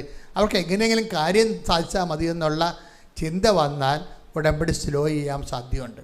പ്രാർത്ഥിക്കുക. കർത്താവായ ദൈവമേ, എന്റെ നിയോഗങ്ങളെക്കാൾ അങ്ങയ്ക്ക് വേണ്ടി ഞാൻ ജീവിക്കുന്നത്. പിന്നെ പ്രത്യേകിച്ച് എന്താ ഉടമ്പടിയിലുള്ളതെന്നുള്ളതാണ് ചിലർ ചോദിക്കുന്നത്. പക്ഷേ ജോലി കാര്യങ്ങളാണ്. പുള്ളി ഒരു ഇലക്ട്രോണിക്സ് എഞ്ചിനീയറാണ്. പക്ഷേ ജോലി കണ്ട അത്രയ്ക്ക് നാട്ടിലെ ജോലി അങ്ങനെ ഒക്കണില്ല. അപ്പോൾ പുള്ളിക്ക് തോന്നി ശരി എന്നാൽ UAE പോകാമെന്ന് വിചാരിച്ചു. അങ്ങനെ അദ്ദേഹം UAE പോയി. അവിടെ 6 മാസം ഓരോരോ കമ്പനികളിൽ ജോലി അന്വേഷിച്ചും അതിൻ്റെ റെസ്യൂം കൊടുത്തും ഇൻ്റർവ്യൂവിന് പോയും. അപ്പോൾ ഇൻ്റർവ്യൂവിനൊക്കെ പോകുമ്പോൾ നമുക്ക് 1-2 ഇൻ്റർവ്യൂ കഴിയുമ്പോൾ അങ്ങനെ കുറേ അപ്പോൾ ആൾക്കാർ പിന്നെ പറയും സാരമില്ല 6 മാസമൊക്കെ ഇൻ്റർവ്യൂവിന് പോകേണ്ടി വരും, ഒരു 10-50 കമ്പനി പോയാലേ നമുക്ക് ഒരു കമ്പനി ഒക്കത്തുള്ളൂ എന്നൊക്കെ പറഞ്ഞ് നമ്മൾ ആശ്വസിപ്പിച്ചൊക്കെ നിൽക്കും. പക്ഷെ ഒരു ടൈം കഴിയുമ്പോൾ നമ്മുടെ കൈ വിട്ടു പോകും. എന്താണ്? നമ്മൾ തിരിച്ചറിയും നമ്മൾ ആർക്കും വേണ്ട, നമ്മുടെ ജീവിതം ഇങ്ങനെ നിന്ന് കുലച്ചു പോവുകയുള്ളൂ, നമ്മളീ പറഞ്ഞതൊക്കെ വെറുതെയാണ്, എനിക്ക് ജോലി കിട്ടാമെന്ന് എന്ത് ചെയ്യും, ജോലി കിട്ടിയാൽ പിന്നെ പെണ്ണ് കിട്ടത്തില്ല, പിന്നെ കല്യാണം കഴിക്കാൻ പറ്റത്തില്ല, പിന്നെ കുടുംബ ജീവിതമില്ല. അതൊന്നും പുള്ളി പെട്ടെന്ന് വിറച്ചു പോയി. ജീവിതത്തിൻ്റെ യഥാർത്ഥ മുഖം കണ്ടാൽ പെട്ടെന്ന് നമ്മൾ വിറക്കുമല്ല. പുള്ളി ഉടനെ തിരിച്ചു പോന്നിട്ട് നാട്ടിൻപുറത്ത് പോലെ ജോലി അന്വേഷിക്കാമെന്ന് വിചാരിച്ച്. അപ്പോൾ നാട്ടിൻപുറത്ത് ജോലി അന്വേഷിക്കെങ്കിലും പുള്ളിക്ക് കിട്ടണില്ല. അപ്പോഴങ്ങ് ആരോ പറഞ്ഞത്, അമ്മ പറഞ്ഞെടാ നീ പോയി ഒരു ഉടമ്പടി എടുക്കാൻ പറഞ്ഞ്. എബിൻ വന്ന് ഉടമ്പടി എടുത്ത്. ഇപ്പോൾ ഉടമ്പടി എടുക്കുമ്പോൾ ഉടമ്പടി പ്രത്യേകിച്ച് സാധാരണ നല്ല ക്രിസ്ത്യാനിയായിട്ട് ജീവിക്കുന്ന ഒരാളിന് ഉടമ്പടി പ്രത്യേകിച്ചൊന്നുമില്ല, അത് തന്നെ ഫോളോ ചെയ്താൽ മതി. പക്ഷേ അതിൻ്റെ അകത്ത് ചില കാര്യങ്ങൾ പ്രത്യേകിച്ചുണ്ട്. അത് പക്ഷേ ഇവർക്ക് ഈ നാട്ടു ക്രിസ്ത്യാനിക്ക് നടക്കത്തുമില്ല. ഉടമ്പടി പ്രത്യേകിച്ച് സംഭവമുണ്ട്. അത് ചെയ്യണമെന്നുണ്ടെങ്കിൽ പ്രത്യേക അനുഗ്രഹമൊക്കെ വേണം. അത് നാട്ടു ക്രിസ്ത്യാനി ഇപ്പം ഞാൻ നല്ലവണ്ണം കുടുംബ പ്രാർത്ഥന ഞങ്ങളുടെ വീട്ടിൽ നിന്ന് കുടുംബ പ്രാർത്ഥന ഉണ്ട്, ഞങ്ങൾക്ക് കാരിക്കസതുകൊണ്ട് എനിക്ക് കാരിക്കസ് റാങ്ക് കിട്ടിയ ആളാണ്, ഞങ്ങളുടെ കുടുംബത്തിലെ പാരമ്പര്യമായുള്ള നല്ല കത്തോലിക്കരാണ് എന്നൊക്കെ പറയുന്നവർക്ക് ഉടമ്പടിയുടെ ചില കാര്യങ്ങൾ ചെയ്യാൻ ഈ ജന്മം പോരാതെ വരും. അതാണ് വിഷയം. നമ്മൾ അറിയത്തില്ല സംഭവം. അതായത് ഇവരെല്ലാം ചെയ്തുകൊണ്ടിരിക്കുന്നത് എല്ലാം 5 മാർക്കിൻ്റെയും 10 മാർക്കിൻ്റെയും ക്വസ്റ്റ്യൻ ആൻസർ ചെയ്യുകയാണ്. ഒരു ശരാശരി കത്തോലിക്കൻ ചെയ്യണത് 5 മാർക്കിൻ്റെയും 10 മാർക്കിൻ്റെയും ക്വസ്റ്റ്യൻ വളരെ. പക്ഷേ ആ ക്വസ്റ്റ്യൻ പേപ്പറിൻ്റെ ബാക്കിൽ ഒറ്റ ചോദ്യത്തിന് 20 മാർക്കിൻ്റെ 40 മാർക്കിൻ്റെയും ചോദ്യം കിടപ്പുണ്ട്. അത് എഴുതാൻ പറ്റത്തില്ല. അത് എഴുതണമെങ്കിലേ അപ്പം മാത്രമേ നമ്മുടെ കള്ളനും വെള്ളി നീ കറക്റ്റ് ആളാണ് കർത്താവിൻ്റെ അല്ലേന്ന് അറിയത്തുള്ളൂ. ആൾക്കാർ എഴുതുന്നതൊക്കെ ചോദ്യം 2 മാർക്കിൻ്റെയും 3 മാർക്കിൻ്റെയും ചോദ്യമൊക്കെ ചുമ്മാ കണ്ണും പൊട്ടി കറക്കി കുത്തി എഴുതിക്കും. പക്ഷേ അതിൻ്റെ അപ്പുറത്തുള്ളൊരു 40 മാർക്കിൻ്റെ ചോദ്യമുണ്ട്. അത് എഴുതാൻ പാടാണത്. അത് എഴുതുന്ന ആൾക്കാരാണ് ഈ ഉടമ്പടിയുടെ അനുഗ്രഹം ചോദിച്ചുകൊണ്ട് പോകണം. അത് ഇവിടുന്ന് ഓടിക്കളയുന്ന ആൾക്കാർ കിട്ടിയെന്ന് പറഞ്ഞ് ഉടനെ എന്താ അവർക്കറിയാം. അവരോട് കർത്താവ് പറഞ്ഞിട്ടുണ്ട് ഇന്ന കളത്തിലാണ് സമ്മാനം ഇരിക്കണമെന്ന്. ഇന്ന കളത്തിലാണ് സമ്മാനം ഇരിക്കണമെന്നുള്ളത് രഹസ്യമായി അത് ദൈവമായിട്ടൊരു ഇഷ്ടത്തിൻ്റെ പുറത്ത് കൈമാറുന്ന രഹസ്യങ്ങളാണ്. നമുക്ക് ദൈവത്തോട് ഇഷ്ടമുണ്ടെന്ന് പറഞ്ഞ് ദൈവത്തിന് നമ്മളോട് ഇഷ്ടമുണ്ടാകണമെന്ന് ഒരു നിർബന്ധമില്ല. ഞാൻ ഇന്നുവരെ അങ്ങനെ കണ്ടിട്ടില്ല ആൾക്കാരെ. നമുക്ക് പൊരിഞ്ഞ സ്നേഹമായിരിക്കും ദൈവത്തോട്. പക്ഷേ അവിടെ കോളങ്ങൾ ഫില്ല് ചെയ്ത് നോക്കി കഴിഞ്ഞാൽ അവർക്ക് ദൈവത്തിന് അവരോട് ഇഷ്ടമാണെന്ന് ചോദിച്ചു കഴിഞ്ഞാൽ അല്ല. കാരണം ദൈവത്തിന് നമ്മളോട് ഇഷ്ടമാണെന്നുണ്ടെങ്കിൽ നമുക്കറിയാൻ പറ്റും. നമുക്ക് ദൈവത്തോട് ഇഷ്ടമാണെന്ന് പറഞ്ഞാൽ നമ്മളെല്ലാ കാര്യങ്ങളും ഭംഗിയായിട്ട് ചെയ്യണത്, ജീവിക്കണതും വിശുദ്ധിയോട് ജീവിക്കണം എല്ലാം കറക്റ്റാണ്. പക്ഷെ അതിൻ്റെ പേരിൽ ദൈവത്തിന് നമ്മളൊരു പ്രത്യേക സ്നേഹം ഉണ്ടാവണമെന്ന് ഒരു നിർബന്ധമില്ല. അതൊക്കെ നിൻ്റെ കടമയാണെന്ന് പറയും. അതൊക്കെ നിൻ്റെ കടമയാണെന്ന് പറയും. നീ അത് മെയിൻറ്റെയിൻ ചെയ്യണമെങ്കിൽ, നീ അത് സാറ്റിസ്കോ മെയിൻറ്റെയിൻ ചെയ്യണമെങ്കിൽ ഇത്രയും കാര്യങ്ങൾ നീ ചെയ്യണം. അത് നിൻ്റെ കടമയാണ്. അതുകൊണ്ട് ദൈവത്തിനൊരു പ്രത്യേക സ്നേഹം നമ്മോട് തോന്നണമെന്നില്ല. അതാണ് അതിൻ്റെ കടമയാണെന്ന് പറയുന്ന ഭാഗമില്ല. Take the bed of God 17:10 എടുത്ത് ശ്രുതിക്കട്ടെ. ഹല്ലേലൂയ ഹല്ലേലൂയ ഹല്ലേലൂയ ഹല്ലേലൂയ. ലൂക്കാ 17:10. ഇതുപോലെ തന്നെ നിങ്ങളും കൽപ്പിക്കപ്പെട്ടവയെല്ലാം ചെയ്തതിന് ശേഷം ഞങ്ങൾ പ്രയോജനമില്ലാത്ത ദാസന്മാരാണ് കടമ നിർവഹിച്ചതേയുള്ളൂ എന്ന് പറയുവിൻ. നിത്യത എന്ന് പറയുന്ന സമ്മാനം കൈപ്പറ്റുന്നതിന് വേണ്ടി നമ്മൾ കുറച്ച് കടമകൾ നിർവഹിക്കാനുണ്ട്. അത് നിത്യതയ്ക്ക് വേണ്ടിയുള്ള നമ്മളുടെ അഡ്വാൻസ് ഗിവിങ് ആണ്. അതിൻ്റെ വില കൊടുക്കുന്നതാണ്. അതെന്താ? കർത്താവിൻ്റെ ദിവസം പരിശുദ്ധമായി ആചരിക്കണം, വിശുദ്ധിയോടെയും സ്നേഹത്തോട് ജീവിക്കണം. അതൊക്കെ നിങ്ങൾ ചെയ്താലും ഉടമ്പടി വരുന്ന അത്രയും പ്രയോജനം അതുകൊണ്ടുണ്ടാകത്തില്ല. അത് കാര്യം അതൊക്കെ മേലാണ്. അതൊക്കെ നിർവഹിക്കുന്നത് അടിത്തറ വേണം.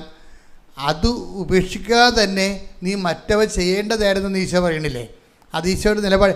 പാരമ്പര്യമായിട്ടുള്ള ശുശ്രൂഷയെക്കുറിച്ച് പറയുന്നത് എന്താണ്? അത് ഉപേക്ഷിക്കാമെന്നല്ല ഈശോ പറയണത്. അത് ഉപേക്ഷിക്കാതെ തന്നെ നീ മറ്റത്.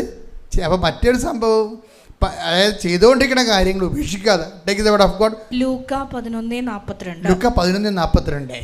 ഫരീസേരെ നിങ്ങൾക്ക് ദുരിതം എന്തെന്നാൽ നിങ്ങൾ അരൂതയുടെയും തുളസിയുടെയും മറ്റെല്ലാ ചെടികളുടെയും ദശാംശം കൊടുക്കുന്നു. എന്നാൽ ദൈവത്തിന്റെ നീതിയും സ്നേഹവും നിങ്ങൾ അവഗണിച്ചു കളയുന്നു.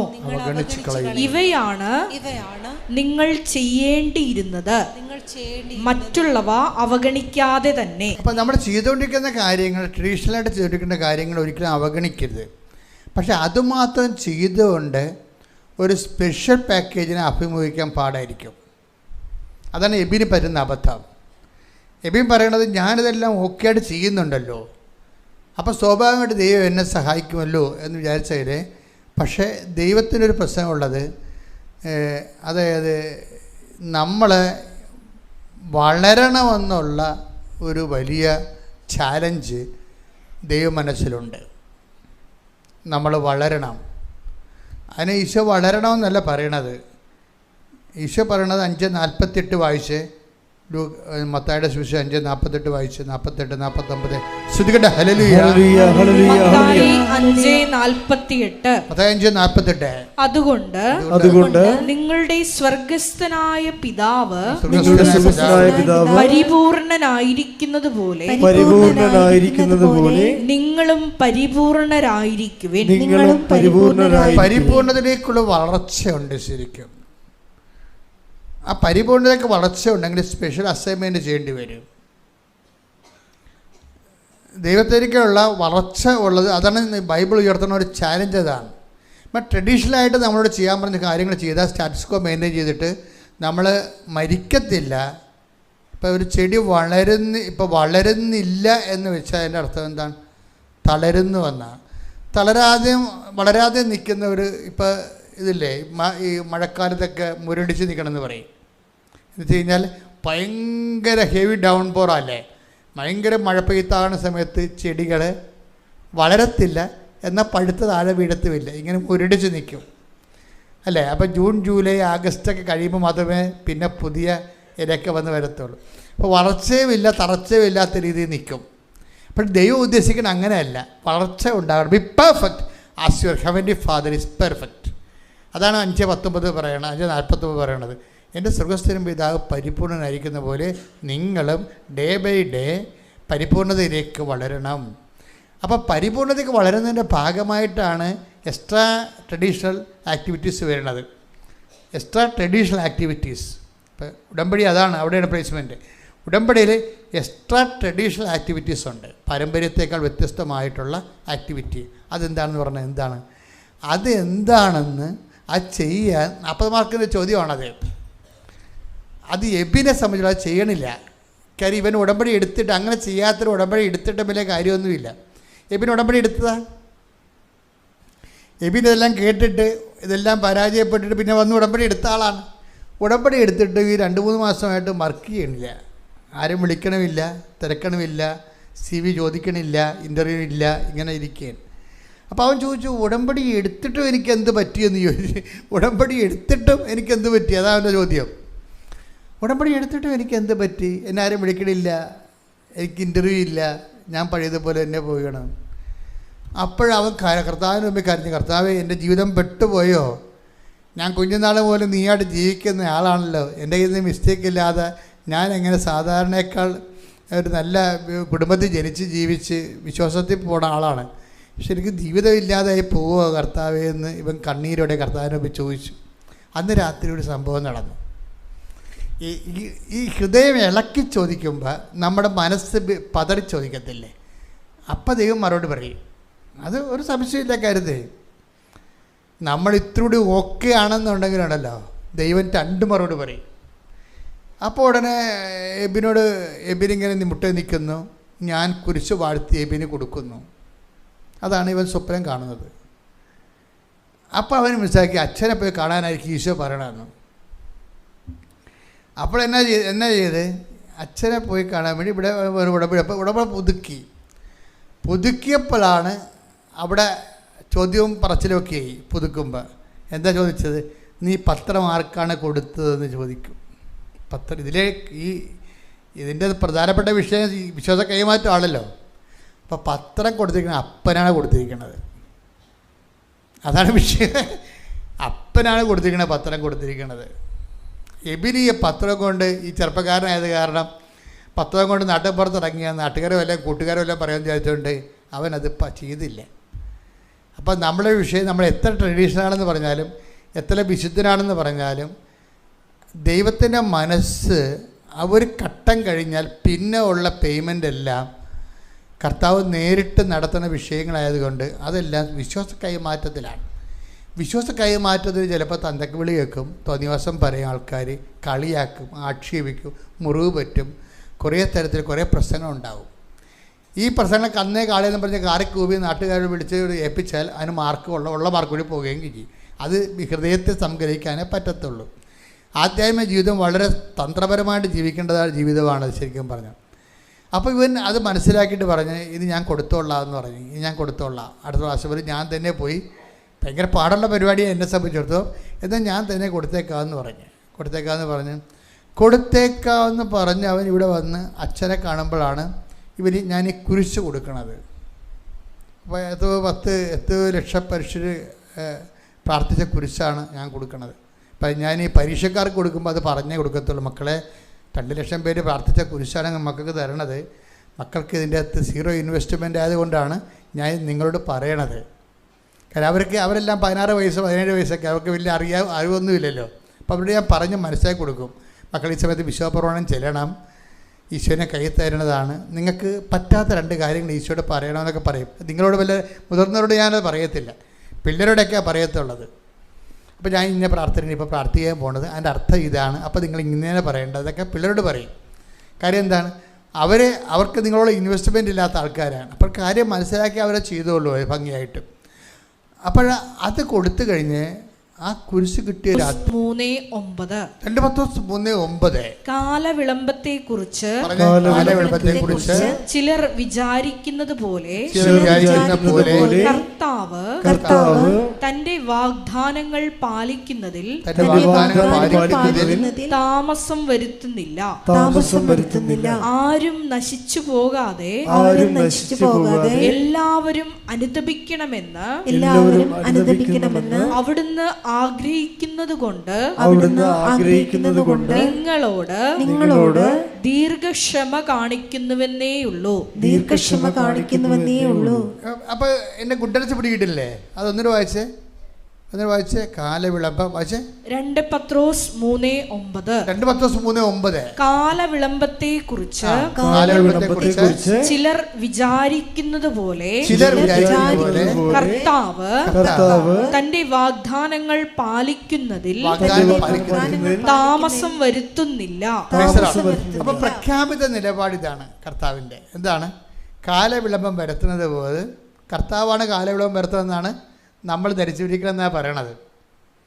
കർത്താവാണ് കാലവിളംബം വരുത്തണത്, താമസിപ്പിക്കണത് നമ്മൾ ധരിച്ചു വെച്ചിരിക്കണമെന്നാണ് ഈ പറയണത്. പക്ഷേ എന്ന് പറഞ്ഞാൽ നിങ്ങളുടെ ധാരണ തെറ്റാണ്. ദൈവത്തിൻ്റെ പ്രഖ്യാപിത നയപരിപാടികളിൽ കാലവിളംബം ഇല്ല, അങ്ങനൊരു സംഭവം ഇല്ല. പിന്നെ എന്താ, കർത്താവ് തന്നെ വാഗ്ദാനം പാലിക്കുന്നതിൽ കാലവിളംബം വരുത്തണില്ല. പിന്നെ ആരാണ് കാലവിളംബം വരുത്തുന്നത്? നമ്മൾ ആ വാഗ്ദാനം പ്രാപിക്കാൻ വേണ്ടിയുള്ള പ്രീറെക്വിസിറ്റ് ഉണ്ട്. കർത്താവ് വാഗ്ദാനം പാലിക്കണമെങ്കിൽ നമ്മളോട് പറഞ്ഞിട്ടുള്ള പ്രീറെക്വിസിറ്റ് ഉണ്ട്. എന്താണ്? മുൻ ആവശ്യം. കാലവിളംബം കർത്താവ് വരുത്താതിരിക്കാനുള്ള ടെക്നോളജി എന്താണ്? അതിൻ്റെ തന്ത്രം എന്താ? അതിൻ്റെ പ്രീറെക്വിസിറ്റ് ഉണ്ട്. അതെന്താണ്? മുൻ ആവശ്യം. എന്താണ്? അനുതാപം. അതാണ് പറയണത്. കേട്ടില്ല നിങ്ങൾ? എന്നിട്ട് വായിച്ചത്. ആരും നശിച്ചു പോകാതെ എല്ലാവരും അനുതപിക്കണമെന്ന് അവിടുന്ന് ആഗ്രഹിക്കുന്നത് കൊണ്ട് നിങ്ങളോട് ദീർഘക്ഷമ കാണിക്കുന്നുവെന്നേയുള്ളൂ. പോളിഷ് ലാംഗ്വേജാണ്. നിങ്ങളോട് ദീർഘക്ഷമ കാണിക്കുന്നേ ഉള്ളൂ. പച്ചക്ക് പറഞ്ഞാൽ എൻ്റെ പൊന്നുമോളെ പൊന്നുമോനെ അനുദപിക്കാതെ കാലണ കിട്ടത്തില്ലെന്നാണ് ഈ പറയണത്. മനസ്സിലായല്ലേ? നിങ്ങളോട് ദീർഘക്ഷമ കാണിക്കണമെന്ന്. ദീർഘക്ഷമ എന്ന് വെച്ച് കഴിഞ്ഞാൽ ഈ സംഭവം നീണ്ടു പോകുന്നല്ലേ പറഞ്ഞ അർത്ഥം. അനുദപിക്കാതിരുന്നാൽ, ഇപ്പോഴുള്ള അഭ്യാസമായിട്ട് മുന്നോട്ട് പോയാൽ അനുഗ്രഹം പ്രാപിക്കത്തില്ലെന്നാണ് പച്ചക്ക് പറയണത്. ബൈബിളിൻ്റെ രീതി എന്ന് പറഞ്ഞാൽ ബൈബിൾ ഇങ്ങനെ സുഖിപ്പിച്ചേ പറയത്തുള്ളൂ. പക്ഷേ വെടിമരുന്നായിരിക്കും പറയണത്. നിങ്ങൾ കാലവിളംബം കാണിക്കുന്ന ദൈവത്തിൻ്റെ പ്രഖ്യാപിത നടപടിക്രമമല്ല. എത്രയും വേഗം നിങ്ങളെ രക്ഷിക്കുക എന്നുള്ളതാണ് ദൈവത്തിൻ്റെ നിലപാട്. അപ്പോൾ ആ ദൈവത്തിൻ്റെ നിലപാട് രക്ഷിക്കുക എന്നുള്ളതാണെങ്കിൽ പിന്നെ എന്തുകൊണ്ട് അനുഗ്രഹം താമസിക്കണത്? അത് നിങ്ങളുടെ കയ്യിരിപ്പ് കൊണ്ടാണെന്നാണ് ഈ പറയണത്. അതിൻ്റെ താപം നിങ്ങളുടെ വിഷയമാണ്. ദൈവമല്ല അനുദപിക്കേണ്ടത്, നമ്മളല്ലേ അനുദപിക്കേണ്ടത്. അപ്പോൾ നിങ്ങൾ ചിന്തിക്കണം, കർത്താവ് നമ്മുടെ വിഷയത്തിൻ്റെ കാലവിളംബം വീട് കിട്ടണില്ലല്ലോ. ഇപ്പോൾ കഴിഞ്ഞ ദിവസങ്ങളിലൊരു സാക്ഷ്യം ഉണ്ടായി. നന്ദനയുടെ സാക്ഷിയാണ്. നന്ദനയുടെ സാക്ഷി എന്ന് പറഞ്ഞത്, നന്ദന ഒരു പാലായിൽ നിന്ന് നന്ദനയും നന്ദയുടെ അമ്മയും അപ്പനും ആങ്ങളെയും കൂടിയാണ് ഈ സ്റ്റേജിൽ കയറിയിരിക്കണത്. കുടുംബത്തോടെ കയറിയിരിക്കുകയാണ്. അതിനകത്തൊരു വിഷയം എന്ന് പറഞ്ഞാൽ അങ്ങനെ കയറാൻ കാരണം നന്ദനയുടെ കുറേ വിഷയങ്ങളുണ്ട്. അത് നമ്മൾ സാക്ഷ്യം നല്ല പൊട്ടിപ്പൂരൻ സാക്ഷ്യമാണ്.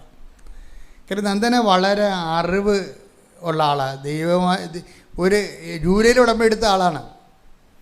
ജൂലൈയിൽ ഉടമ്പടി എടുത്ത ആൾ July, August, September, October, November, December 5 ജനുവരി 6 മാസത്തിനുള്ളിൽ കുടുംബം പോയ പോക്കെന്ന് പറഞ്ഞത് ഞെട്ടിപ്പിക്കുന്ന പോക്കാണ് പോയത്. അതായത് ഇവൾക്കാണെങ്കിൽ കേറ്റക്ക് 16 പേരാണ് കേറ്റക്കിന് എഴുതുക, ടീച്ചേഴ്സ് എലിജിബിലിറ്റി ടെസ്റ്റ് എഴുതിയിരിക്കുന്നത്. അവൾ മാത്രം തോറ്റു.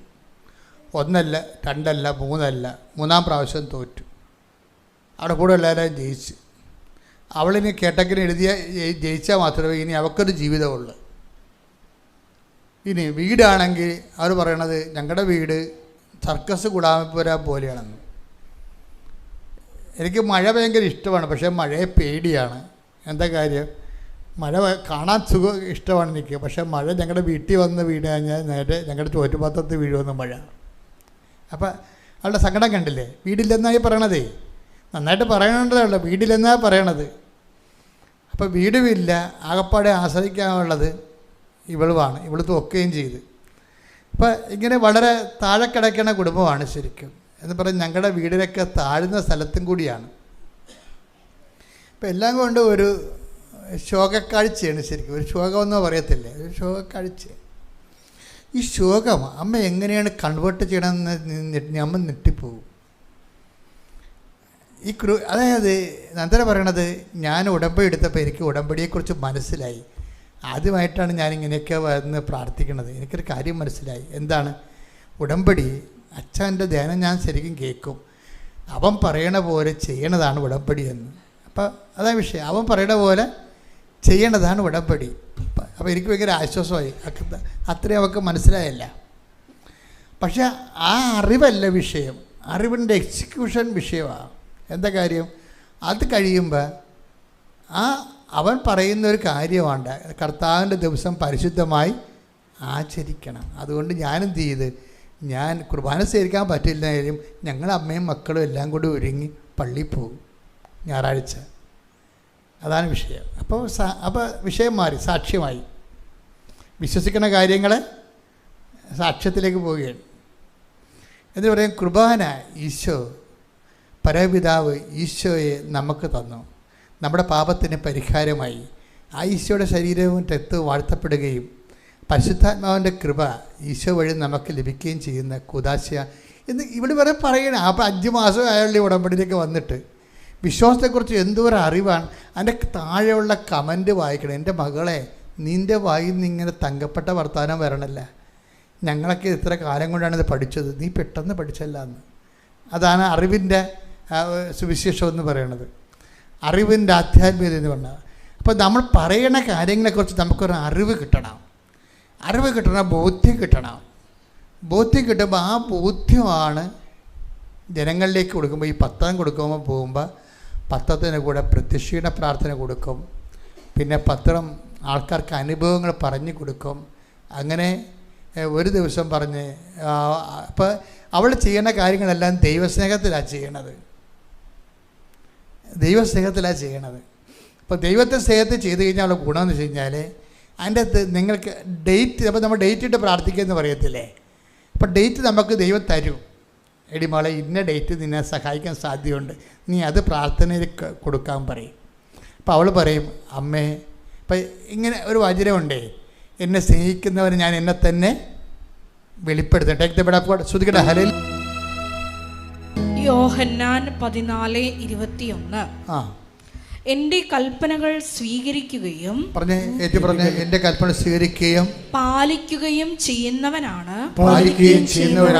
എന്നെ സ്നേഹിക്കുന്നത്. എന്നെ സ്നേഹിക്കുന്നവനെ എൻ്റെ പിതാവും സ്നേഹിക്കും. ഞാനും അവനെ സ്നേഹിക്കുകയും എന്നെ അവന് വെളിപ്പെടുത്തുകയും ചെയ്യും. അതാണ് വിഷയം. ദൈവത്തിന്, നമ്മൾ ദൈവത്തെ സ്നേഹിക്കണമെന്ന് ദൈവത്തിന് തോന്നണം. ഈ നന്ദനയുടെ കാര്യത്തിൽ 2 പ്രാവശ്യം തോന്നിയത് തോന്നും. അതാണ് വിഷയം. 2 പ്രാവശ്യം തോന്നി ദൈവത്തിന്. അവരുടെ കയ്യാങ്കളി ആ ടൈപ്പാണ്. കർത്താവിന് തോന്നിയത് ആത്മാർത്ഥമായിട്ട് അവരെന്നെ സ്നേഹിക്കുന്നുണ്ടെന്ന് തോന്നിയാൽ എന്താ പറയണത്? എന്നെ സ്നേഹിക്കുന്നവർ ഞാൻ എന്നെ തന്നെ. അതാണ് ഡേറ്റ് വരണത്. അപ്പം എന്നതിനോട് പറഞ്ഞ്, നീ അമ്മയുടെ ബർത്ത്ഡേക്ക് അനുഗ്രഹം ചോദിക്കൂ, നിനക്ക് ഞാൻ അനുഗ്രഹം ബർത്ത്ഡേക്ക് വെച്ചിട്ടുണ്ടെന്ന് പറയും. അപ്പോൾ ഉടനെ അതുപോലെ ഇവിടെ ദൈവം ചോദിക്കണ അമ്മയുടെ ബർത്ത്ഡേ ആണല്ലോ December 8. അപ്പോൾ എനിക്ക് സന്തോഷത്തോടെ അമ്മയുടെ ബർത്ത്ഡേക്ക് പങ്കെടുക്കാൻ വേണ്ടി എൻ്റെ ലൈഫിനെ എന്നെ സഹായിക്കണമെന്ന് പറയും. അതുപോലെ തന്നെ December 8 മുമ്പ് തന്നെ 6-ാം തീയതി ആകുമ്പോൾ തന്നെ ഇവർക്ക് റിസൾട്ട് വരും, അവൾ പാസ്സാകും. അപ്പം എന്താ പ്രശ്നം? അതായത് എൻ്റെ മക്കളെ ഒരു സാധനത്തിനും പഞ്ഞമില്ല. ഫീസ് ചെയ്യുന്ന ഒരു വിഷയത്തിലാണ് നമ്മുടെ വിഷയം. നമ്മൾ കറക്റ്റായിരിക്കണം. ദൈവത്തിന് തോന്നണം നമ്മൾ ദൈവത്തിൻ്റെ ആളാണെന്ന് തോന്നണം. അല്ല സായിപ്പിനെ കാണുമ്പോൾ കവാത്ത് മറന്നാൽ ദൈവം കൈയും കാലും തല്ലി പിടിക്കും, ഒരു സംശയമില്ല. എന്തിനാണ് ഈ പേപ്പട്ടി ഈ വിഷം കെട്ടാൻ വേണ്ടി എൻ്റെ മുമ്പിൽ വന്ന് അഭ്യാസം കാണിക്കുന്നത്? വയറ്റിപ്പഴപ്പിനല്ലേ, ഇറങ്ങിപ്പൊടിയെന്ന് പറയും. അങ്ങനെ അഭ്യാസം കാണിക്കരുത്. നിങ്ങൾ കസിൻ്റെ കയ്യിലുണ്ടെന്ന് പറഞ്ഞുകൊണ്ട് പത്രം കൊടുക്കത്തില്ല. എന്താ കസിൻ എൻ്റെ കൂടെ പള്ളി വരുന്നുണ്ട്, അവളെന്നെ തോന്നി പറയും, അതൊരു പത്രം പിന്നെ കൊടുക്കാതെ. അപ്പോൾ കസിനെ കണ്ടപ്പോൾ സായപ്പിനെ കണ്ടപ്പോൾ കവാത്ത് മറന്നില്ലേ? നീ പിടികൊടുത്തില്ല ദൈവത്തിന്. നിൻ്റെ എല്ലാ ഫ്രോഡ് പരിപാടിയും ദൈവത്തിന് മനസ്സിലായില്ലേ? ദൈവത്തോടുള്ള അടുപ്പവും സ്നേഹവും ഒരു കസിനെ കൊണ്ട് കളയാവുന്നേ ഉള്ളതെങ്കിൽ പിന്നെ നീ എന്തിനാണ് ചമഞ്ഞ് കെട്ടി ക്രിസ്ത്യാനിയായിട്ട് നടക്കണത്? ഇറങ്ങി പൊടിയെന്ന് പറയുന്നു. കാര്യം എന്താ? കാര്യം നിന്നേക്കാൾ വിശ്വാസമുള്ളവർ നിൻ്റെ പുറകെ വരുന്നുണ്ട്. അതെപ്പോഴും നമ്മൾ ശ്രദ്ധിക്കണം. നമ്മളാണ് പാരമ്പര്യ വിശ്വാസികൾ എപ്പോഴും ഒരു അപകട മേഖലയിലാണ്. കാര്യം എന്താ വെച്ച് കഴിഞ്ഞാൽ അവർ ഈ പാരമ്പര്യം പറഞ്ഞുകൊണ്ടിരുന്നുണ്ടെങ്കിലും ഇന്ന് വരെ ദൈവത്തിനൊരു പ്രയോജനമില്ല. 10 പൈസക്ക് ആർക്കും ദൈവത്തിന് വേണ്ടി ഒരു വിശ്വാസം കൈമാറിയിട്ടില്ല, ആരോടും വിശ്വാസം കൈമാറിയിട്ടില്ല, ആരോടും ക്രിസ്തുവിനെക്കുറിച്ച് പറഞ്ഞിട്ടില്ല. ക്രിസ്ത്യാനി എന്ന് പറഞ്ഞ ഒരു സ്റ്റാറ്റസായിട്ട് അങ്ങനെ അണിഞ്ഞ് ചമഞ്ഞ് നടക്കണമെന്നല്ലാതെ ആകാശിൻ്റെ ഗുണം ഈ വ്യക്തിയെക്കൊണ്ട് ദൈവത്തിന് ഉണ്ടായിട്ടില്ല. ഒരു അവിശ്വാസിയോട് പോലും നീ വിശ്വാസത്തെക്കുറിച്ച് സംസാരിച്ചിട്ടില്ല. അതുകൊണ്ട് നീ ദാരിദ്ര്യരേഖയുടെ താഴെ കിടക്കുകയാണ്. ശരിക്കും BPL എന്ന് പറഞ്ഞാൽ ആരാണ്? നീയാണ് BPL. യഥാർത്ഥത്തിൽ ആധ്യാത്മിക മേഖലയിലെ BPL ആണ് നീ. എന്താ കാര്യം? Below poverty line. കർത്താവിനെ കൈമാറിയിട്ടില്ല. വിശ്വാസം കിട്ടിയിട്ട് 10-40 വർഷങ്ങളാണെങ്കിൽ നീ ഇവിടെ ജീവിച്ചതും പട്ടി ജീവിച്ചതും കണക്കാണ്. പട്ടി 40 വർഷത്തിൽ മരിക്കുന്ന ആളാണ് പട്ടി. നീയും മരിച്ചു. പട്ടിയും കർത്താവിനെ കൈമാറിയില്ല, നീയും കൈമാറിയില്ല. പട്ടിക്ക് കർത്താവിനെ കിട്ടാഞ്ഞിട്ട് കൈമാറാഞ്ഞാണെന്ന് പട്ടിക്ക് പറഞ്ഞു നിൽക്കാൻ പറ്റും. നിനക്ക് കർത്താവിനെ കിട്ടിയിട്ട് കൈമാറിയില്ല. ഇത് ഒറ്റ നടക്ക് പോകത്തില്ല മോളെ. പ്രാർത്ഥിക്കുക. കർത്താവായ ദൈവമേ, വിശ്വാസം കൈമാറുന്നതിനായി എനിക്ക് കിട്ടുന്ന അവസരങ്ങളെ അപ്പോസ്തലിക ധീരതയോടെ കൈമാറാൻ എന്നെ സഹായിക്കണമേ. ശ്രദ്ധിക്കട്ടെ.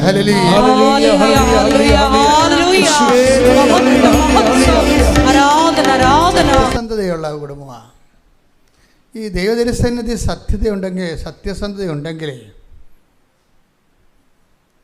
ഈ മിന്നൽ പോലെയാണ് അനുഗ്രഹം വരണത്. അന്ന് രാത്രി ഒരു ദിവസം ഈ നന്ദനയുടെ അമ്മ പെര അടിച്ചുകൊണ്ടിരിക്കുകയായിരുന്നു. അല്ല, പകല് ഒരു പെര അടിച്ചുകൊണ്ടിരിക്കണത്. അപ്പോൾ പെട്ടെന്ന് അവർക്ക് ഈ നന്ദന അമ്മയ്ക്ക് അവർക്കൊരു സങ്കടം വന്നു. അവിടെ ഒരു ദീർഘനിശ്വാസമാണ്. ഇപ്പം ദീർഘനിശ്വാസമാണെങ്കിലുമേ ദൈവത്തോടുള്ള അടുപ്പവും സ്നേഹം കൊണ്ട് ദൈവം അനുഗ്രഹിക്കാൻ പോകുമ്പോൾ ആ അനുഗ്രഹത്തിൻ്റെ ഒരു സങ്കടം വരും നമുക്ക്. അനുഗ്രഹം ദൈവത്തിൽ നിന്നാണ് വരാൻ പോകണമെങ്കിലും നമുക്ക് ഫീൽ ചെയ്യണ ചില സമയത്ത് സങ്കടമായിട്ടായിരിക്കും. അതിങ്ങനെ ശ്രദ്ധിക്കണം. ഇതൊക്കെ എന്ത് സങ്കടം എന്താണെന്നറിയാമോ? അവളിങ്ങനെ അവളെന്ന് പറയാൻ പറ്റില്ല. അത് ആ ചേച്ചി ഇങ്ങനെ മുറി തൂത്തുകൊണ്ടിരിക്കുന്ന സമയത്ത് പെട്ടെന്നൊരു ദീർഘനിശ്വാസം വന്ന്. എന്താ കാര്യം? അവരുടെ ചേച്ചി അനിയത്തിമാർക്കെല്ലാം നല്ല വീടുകളുണ്ട്. അതാണ് ഒരു സങ്കടം. അപ്പോൾ ഇവൾക്ക് കെട്ടപ്രായമായ മകളുണ്ടെങ്കിലും ആ മകൾ പറഞ്ഞ പോലെ സർക്കസ് കൂടാരം പോലുള്ള വീടാണ്, ചോരുകയൊക്കെ ചെയ്യും. അപ്പോൾ അത് ഇത്രയും വലിയ മക്കൾ ഉണ്ടായിട്ടും അവർക്കൊരു വീടുണ്ടാക്കി കൊടുക്കാൻ പറ്റില്ല എന്നുള്ള അമ്മയുടെ സങ്കടം എന്ന് പറയുന്നത് വല്ലാത്തൊരു സങ്കടമാണ്. അവർക്ക് മുറി തൂക്കാൻ പറ്റാതെ ഇങ്ങനെ പ്രതിമയെപ്പോലെ നിൽക്കണം അവിടെ സങ്കടപ്പെട്ട്. എന്നിട്ടെന്താ പറയണത്? എന്നിട്ട് അമ്മയോട് അമ്മേ കൃപാസനം മാതാവേ, അമ്മയെന്ന് പറയുമ്പോൾ ആൾക്കാർക്ക് കൃപാസനം മാതാവാണ്. അമ്മേ കൃപാസനം മാതാവേ, എനിക്കൊരു വീടിതാ, എൻ്റെ ചേച്ചിക്കും അനിയത്തിമാർക്കും എല്ലാം നല്ല വീടില്ലേ? എന്നിട്ട് ഇവർ ചങ്കക്കുള്ളൊരു വർത്തമാനം പറയും, എനിക്ക് ഒരു വീട് തന്ന. പിറ്റേ ദിവസം അമ്മ എന്നെ വിളിച്ചു, ഞാൻ വന്നോളാം, ഒരു ദിവസമെങ്കിലും ഈ മക്കളുടെ കൂടെ ആ വീട്ടിൽ കിടന്ന് ഉറങ്ങിയിട്ട് ഞാൻ അമ്മ വിളിക്കുന്ന സ്ഥലത്ത് വരാൻ പറയും. അതൊരു പ്രാർത്ഥനയാണ്, വെച്ചാൽ ചങ്കെ കൊള്ളണ ഒരു പ്രാർത്ഥനയാണ്. എന്നിട്ട് ഇവർക്ക് പുളിയില്ല, ഇത് മുളകില്ലെന്ന് പറഞ്ഞുകൊണ്ട് ചന്തയെ പൊരിക്കണ ചേട്ടനെ വിളിക്കാൻ വേണ്ടി, ഓർപ്പിക്കാൻ വേണ്ടി ചേട്ടനെ വിളിപ്പിക്കും. ഇന്ന സാധനം ഇല്ല, കാപ്പിപ്പൊടിയില്ല, തേയിലയില്ല ഒക്കെ നിങ്ങൾ വിളിക്കത്തില്ല, അതുപോലെ ഇവർ വിളിക്കും, ഇന്ന സാധനം മേടിച്ചു. അപ്പോൾ ചേട്ടൻ്റെ നമ്പർ ബിസിയാണ്. ആ സെക്കൻഡിനെ കുറച്ച് കഴിയുമ്പോൾ ചേട്ടൻ തിരിച്ച് വിളിക്കും. എന്താണ് വിളിച്ചത്? അല്ല, ഇന്ന സാധനം ഇല്ലെന്ന് പറയാൻ. ആ പിന്നെ ഞാൻ പഞ്ചായത്തിൽ നിന്ന് എന്നെ വിളിച്ചിരിക്കുകയായിരുന്നു, നീ വിളിക്കുമ്പോൾ നമ്മുടെ വീട് ശരിയായെന്ന് പറയും. ഇതിൻ്റെ സ്പീഡ് കണ്ട, ഇതാണ് സ്പീഡെന്ന് പറയണത്. അവർ സാക്ഷ്യം പറയാൻ വേണ്ടി കുടുംബത്തോടെ കയറി നിൽക്കുമ്പോൾ മനോഹരമായൊരു വീട്ടിൽ, അമ്മ കൊടുത്ത വീട്ടിൽ നിന്നാണ് അവരിറങ്ങി വന്നിരിക്കുന്നത്. നിൻ്റെ അനുഗ്രഹം പ്രാപിക്കാൻ ഇനി നിമിഷങ്ങൾ മാത്രമേ ബാക്കിയുള്ളൂ. നീ ദൈവത്തോട് ചേർന്ന് ദൈവത്തിന് വേണ്ടി ജീവിക്കാൻ വേണ്ടി തീരുമാനിക്കുക. ആ തീരുമാനം സത്യസന്ധമായ മാത്രം മതി. സ്തുതിക്കട്ടെ. ഹല്ലേലൂയ, ഹല്ലേലൂയ, ഹല്ലേലൂയ, ഹല്ലേലൂയ. അമ്മയുടെ പ്രത്യക്ഷപ്പെടലിനെ കുറിച്ച് തിരുസഭയ്ക്ക് സമർപ്പിച്ചിരിക്കുന്ന പഠനരേഖകളുടെ മേൽ വസ്തുനിഷ്ഠവും ദൈവശാസ്ത്ര വിധി പ്രകാരമുള്ളതുമായ അന്വേഷണ പഠനങ്ങൾ നടത്തി ആ പ്രത്യക്ഷപ്പെടലിലൂടെ പ്രകടമായ ദൈവമാതാവിന്റെ പ്രത്യേക കരുതലും സംരക്ഷണവും വെളിപ്പെടുത്തുന്ന പീഡിതരുടെ ആശ്വാസവും പ്രവാചകന്മാരുടെ രാജ്ഞിയും വാഗ്ദാനത്തിന്റെ പേടകവും പ്രപഞ്ച പ്രകൃതിയുടെ മാതാവുമായ പരിശുദ്ധമ്മയുടെ ഭക്തി തിരുസഭയിൽ കൂടുതൽ പ്രചരിച്ച് ജീവിതത്തിന്റെ ദുരിത ദുരന്ത അവസ്ഥകളിൽ അകപ്പെട്ട് കഴിയുന്ന അനേകായിരം മക്കൾക്ക് ദൈവത്തിന്റെ സാന്നിധ്യവും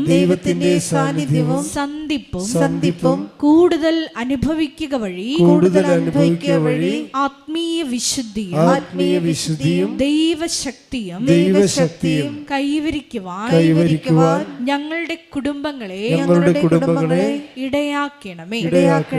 സ്തുതിച്ചു പ്രാർത്ഥിക്കാം. ഹല്ലേലൂയ, ഹല്ലേലൂയ, ഹല്ലേലൂയ.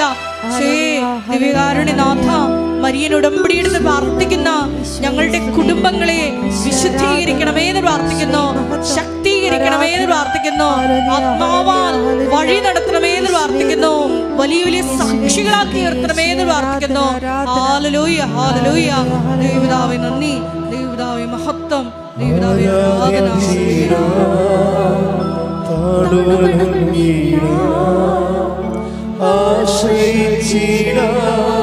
ദിവ്യകാരുണ്യത്തെ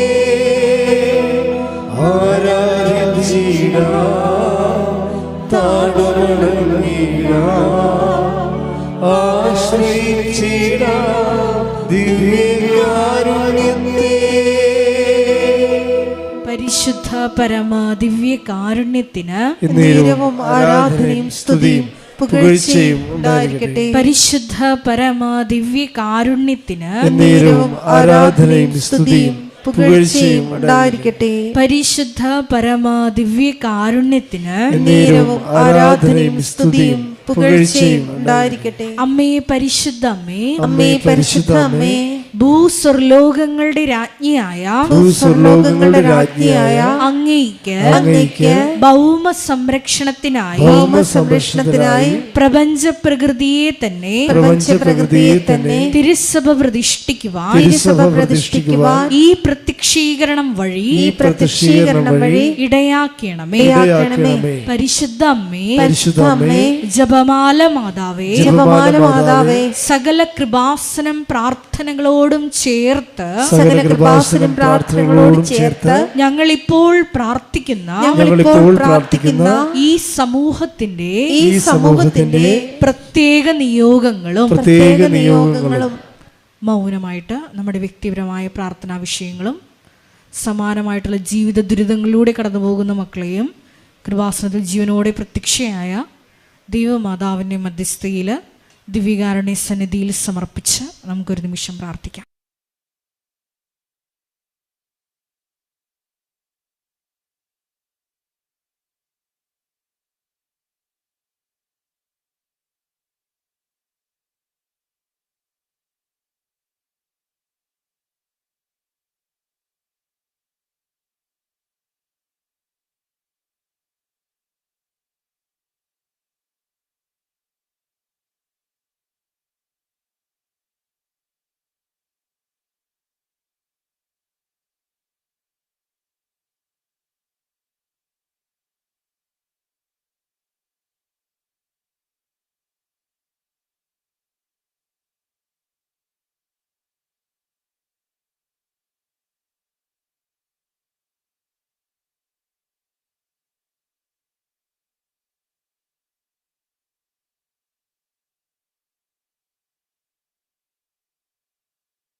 അമ്മയുടെ പ്രത്യക്ഷീകരണത്തിന്റെ ഈ അനുഗ്രഹവേളയിൽ ഞങ്ങൾക്ക് സാധിച്ചു തരുവാൻ കനിയണമേ. ആമേൻ. സ്തുതിച്ചു പ്രാർത്ഥിക്കാം. ഹല്ലേലൂയ, ഹല്ലേലൂയ, ഹല്ലേലൂയ, ഹല്ലേലൂയ. ഒരിക്കൽ കൂടി നാളിതുവരെ കൃപാസനത്തിൽ വന്ന് മരിയൻ ഉടമ്പടിയെടുത്ത് പ്രാർത്ഥിച്ചു പോയിട്ടുള്ള മുഴുവൻ മക്കളെയും, ഓൺലൈനായി ഉടമ്പടിയെടുത്ത് പ്രാർത്ഥിക്കുന്ന മക്കളെയും, ലൈറ്റ് ക്യാൻഡിൽ പ്രയർ വഴിയായിട്ടും അവർ ഡെയിലി ബ്രെഡ് പ്രാർത്ഥനയിലൂടെയും എല്ലാം തങ്ങളുടെ നിയോഗങ്ങൾ സമർപ്പിക്കുന്ന ഓരോ മക്കളുടെയും വ്യക്തിപരമായ ആവശ്യങ്ങളെ ഞങ്ങൾ ഈ അൾത്താരയിൽ സമർപ്പിച്ച് പ്രാർത്ഥിക്കുന്നു. ഏറെ പ്രത്യേകമായിട്ട് ജീവിത ദുരിതങ്ങളിലൂടെ കടന്നു പോകുന്ന മക്കളുടെ പ്രത്യേകമായ നിയോഗങ്ങളെ ഈ അൾത്താരയിൽ സമർപ്പിച്ച് പ്രാർത്ഥിക്കുന്നു. ഗുരുതരമായിട്ടുള്ള രോഗാവസ്ഥകളിലൂടെ കടന്നു പോകുന്ന മക്കളെ ഈ അൾത്താരയിൽ സമർപ്പിച്ച് പ്രാർത്ഥിക്കുന്നു. കടഭാരത്താൽ വലയുന്നവരെയും, ജോലിയില്ലാതെ വിഷമിക്കുന്നവരെയും, വിവാഹബന്ധം പിരിഞ്ഞു നിൽക്കുന്നവരെയും, മക്കളില്ലാതെ വിഷമിക്കുന്ന ദമ്പതികളെയും, കുഞ്ഞുങ്ങൾ മക്കളെയും പ്രത്യേകമായിട്ട് സമർപ്പിച്ച് പ്രാർത്ഥിക്കുന്നു. ഇതിന്റെ ശക്തി എല്ലാ മേഖലകളിലും ഈ ആരാധനയുടെ യോഗ്യതയാൽ പ്രകടമാക്കണമേ എന്ന് പ്രാർത്ഥിക്കുന്നു. കൃപാസനത്തിൽ നടന്ന പരിശുദ്ധ അമ്മയുടെ പ്രത്യക്ഷീകരണ സ്ഥിരീകരണത്തിനായി മക്കളുടെ നിയോഗങ്ങളെ ഏറ്റെടുക്കണമേ എന്ന് പ്രാർത്ഥിക്കുന്നു. ഹല്ലേലൂയ, ഹല്ലേലൂയ, ഹല്ലേലൂയ. മഹത്വം, മഹത്വം, ആരാധന, ആരാധന. ഹല്ലേലൂയ, ഹല്ലേലൂയ, ഹല്ലേലൂയ. നമുക്ക് എല്ലാവർക്കും എഴുന്നേറ്റ് നിന്നുകൊണ്ട് കരങ്ങളടിച്ചുകൊണ്ട് ദൈവസ്നേഹത്തോടെ സന്തോഷത്തോടെ ദൈവത്തെ മഹത്വപ്പെടുത്തി ഗായക സംഘത്തോട് ചേർന്നുകൊണ്ട് പാടി പ്രാർത്ഥിക്കാം.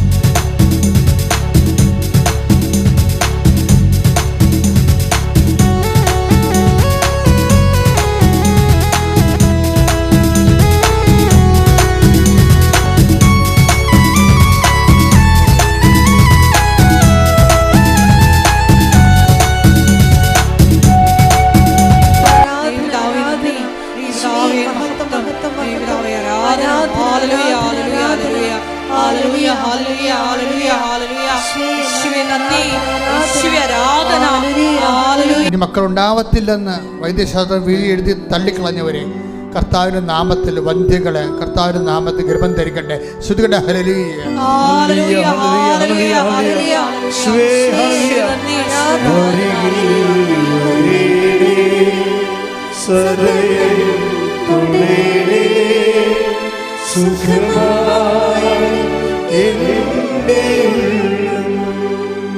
കർത്താവ് കാലവിളംബം കാണിക്കുന്നത് കർത്താവിൻ്റെ രീതിയല്ല.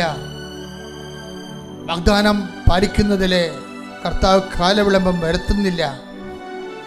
മറിച്ച് അവിടെ ദീർഘക്ഷമ കാണിക്കുന്നത് നിങ്ങൾ അനുദപിക്കോളം കാത്തിരിക്കാനുള്ള ദൈവത്തിൻ്റെ ദീർഘക്ഷമയാണെന്ന് മനസ്സിലാക്കിക്കൊണ്ട് അനുതാപത്തിലൂടെ അനുഗ്രഹം എത്രയും വേഗം ലഭ്യമാക്കാൻ ഞങ്ങളെ ഒരുക്കണമേ എന്ന് പ്രാർത്ഥിച്ചുകൊണ്ട് ശ്രുതികട്ടെ. ഹല്ലേലൂയ, ഹല്ലേലൂയ, ഹല്ലേലൂയ, ഹല്ലേലൂയ, ഹല്ലേലൂയ, ഹല്ലേലൂയ.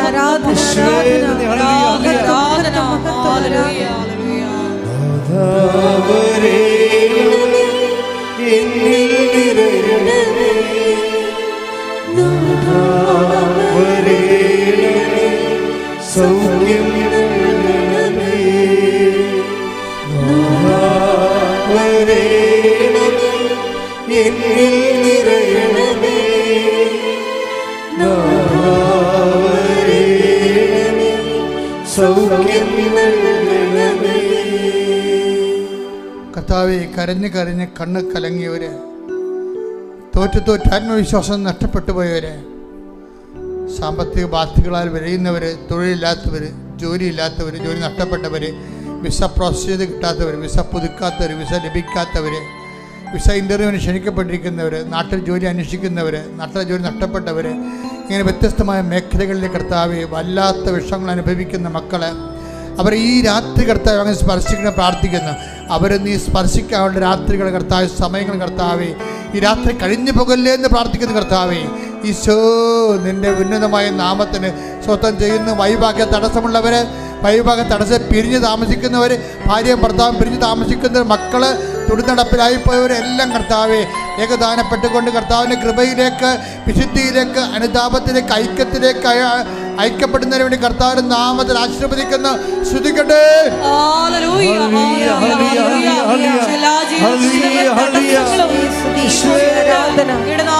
ആരാധനയിലൂടെ വീണ്ടും വീണ്ടും മഹത്വപ്പെടുത്തണമേ.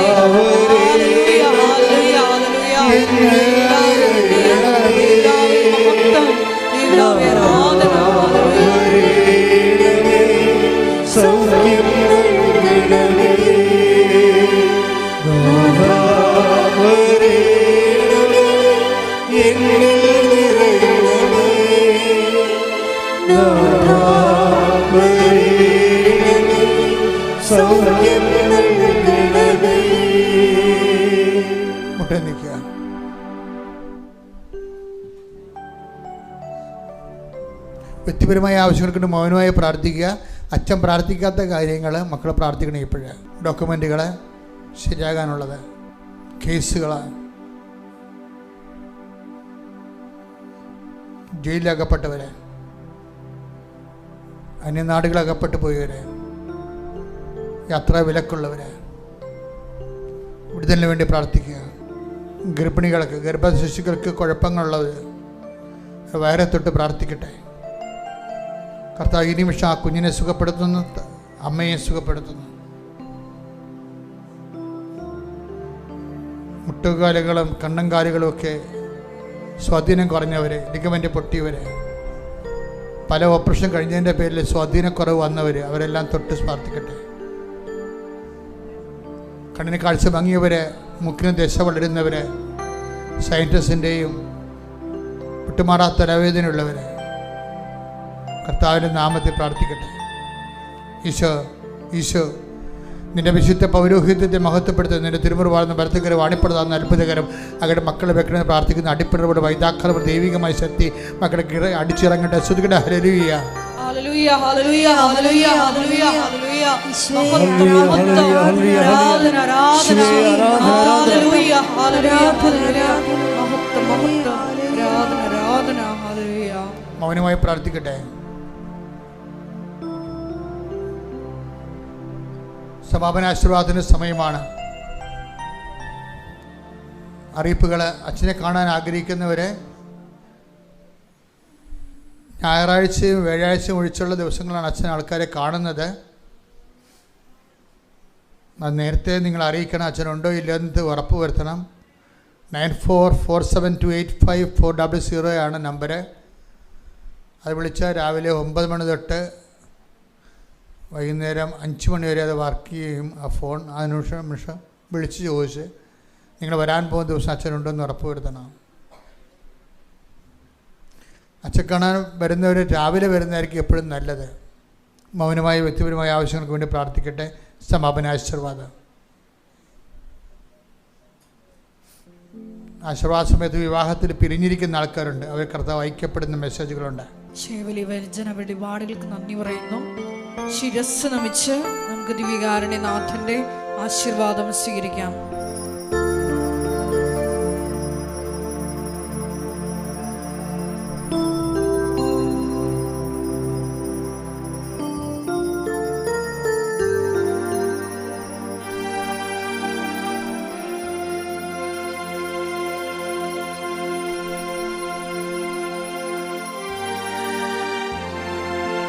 പരിശുദ്ധ പരമമാ ദിവ്യകാരുണ്യമേ,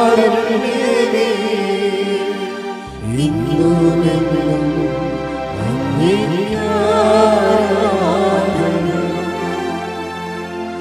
പരിശുദ്ധ പരമമാ ദിവ്യകാരുണ്യമേ, ഇന്നുമെന്നും അങ്ങേയ്ക്കാരാധന. പരിശുദ്ധ പരമമാ ദിവ്യകാരുണ്യമേ, ഇന്നുമെന്നും അങ്ങേയ്ക്കാരാധന. ആവേ ആവേ മരിയ, ആവേ ആവേ ആവേ മരിയ. സ്നേഹമുള്ളവരെ, പ്രധാനപ്പെട്ട അറിയിപ്പുകളാണ് ഈ സമയം നൽകുന്നത്. കൃപാസനത്തിൽ എല്ലാ ദിവസവും മരിയൻ ഉടമ്പടി എടുക്കാനും പുതുക്കാനുമുള്ള അവസരം ഉണ്ടായിരിക്കുന്നതാണ്. അതുപോലെ തന്നെ എല്ലാ ദിവസവും രാവിലെ 10:30 ഇംഗ്ലീഷ് മരിയൻ ഉടമ്പടി ക്ലാസ്സും ഉച്ചകഴിഞ്ഞ് 1:30 ഹിന്ദി മരിയൻ ഉടമ്പടി ക്ലാസ്സും രണ്ടാം ചൊവ്വാഴ്ചകളിൽ തമിഴ് മരിയൻ ഉടമ്പടി ക്ലാസ്സും രാവിലെ 10 മണിക്ക് ഉണ്ടായിരിക്കുന്നതാണ്. കൃപാസനത്തിൽ സമർപ്പണ ജീവിതം നയിക്കാൻ ആഗ്രഹിക്കുന്ന യുവതികൾ, +2 ഡിഗ്രി പാസ്സായ കുട്ടികൾ 82 81 29 75 11 എന്ന വാട്സപ്പ് നമ്പറിൽ ബന്ധപ്പെടുക. അതുമല്ലെങ്കിൽ apparitionmissionaries@gmail.com എന്ന ഇമെയിൽ അഡ്രസ്സിൽ കോൺടാക്റ്റ് ചെയ്യുക. കൃപാസനം പത്രം 23 ഭാഷകളിൽ ലഭ്യമാണ്. നിങ്ങൾ ആയിരിക്കുന്ന ഇടങ്ങളിൽ ഏത് ഭാഷ കൊടുത്താൽ ദൈവജനത്തിന് ഏറ്റവും പ്രയോജനകരമാകും എന്നുള്ള ഭാഷകളാണ് ഉടമ്പടി എടുക്കുന്ന സഹോദരങ്ങൾ വാങ്ങിച്ചുകൊണ്ട് പോകേണ്ടത് എന്നുള്ള കാര്യം സ്നേഹപൂർവ്വം ഓർമ്മപ്പെടുത്തുന്നു.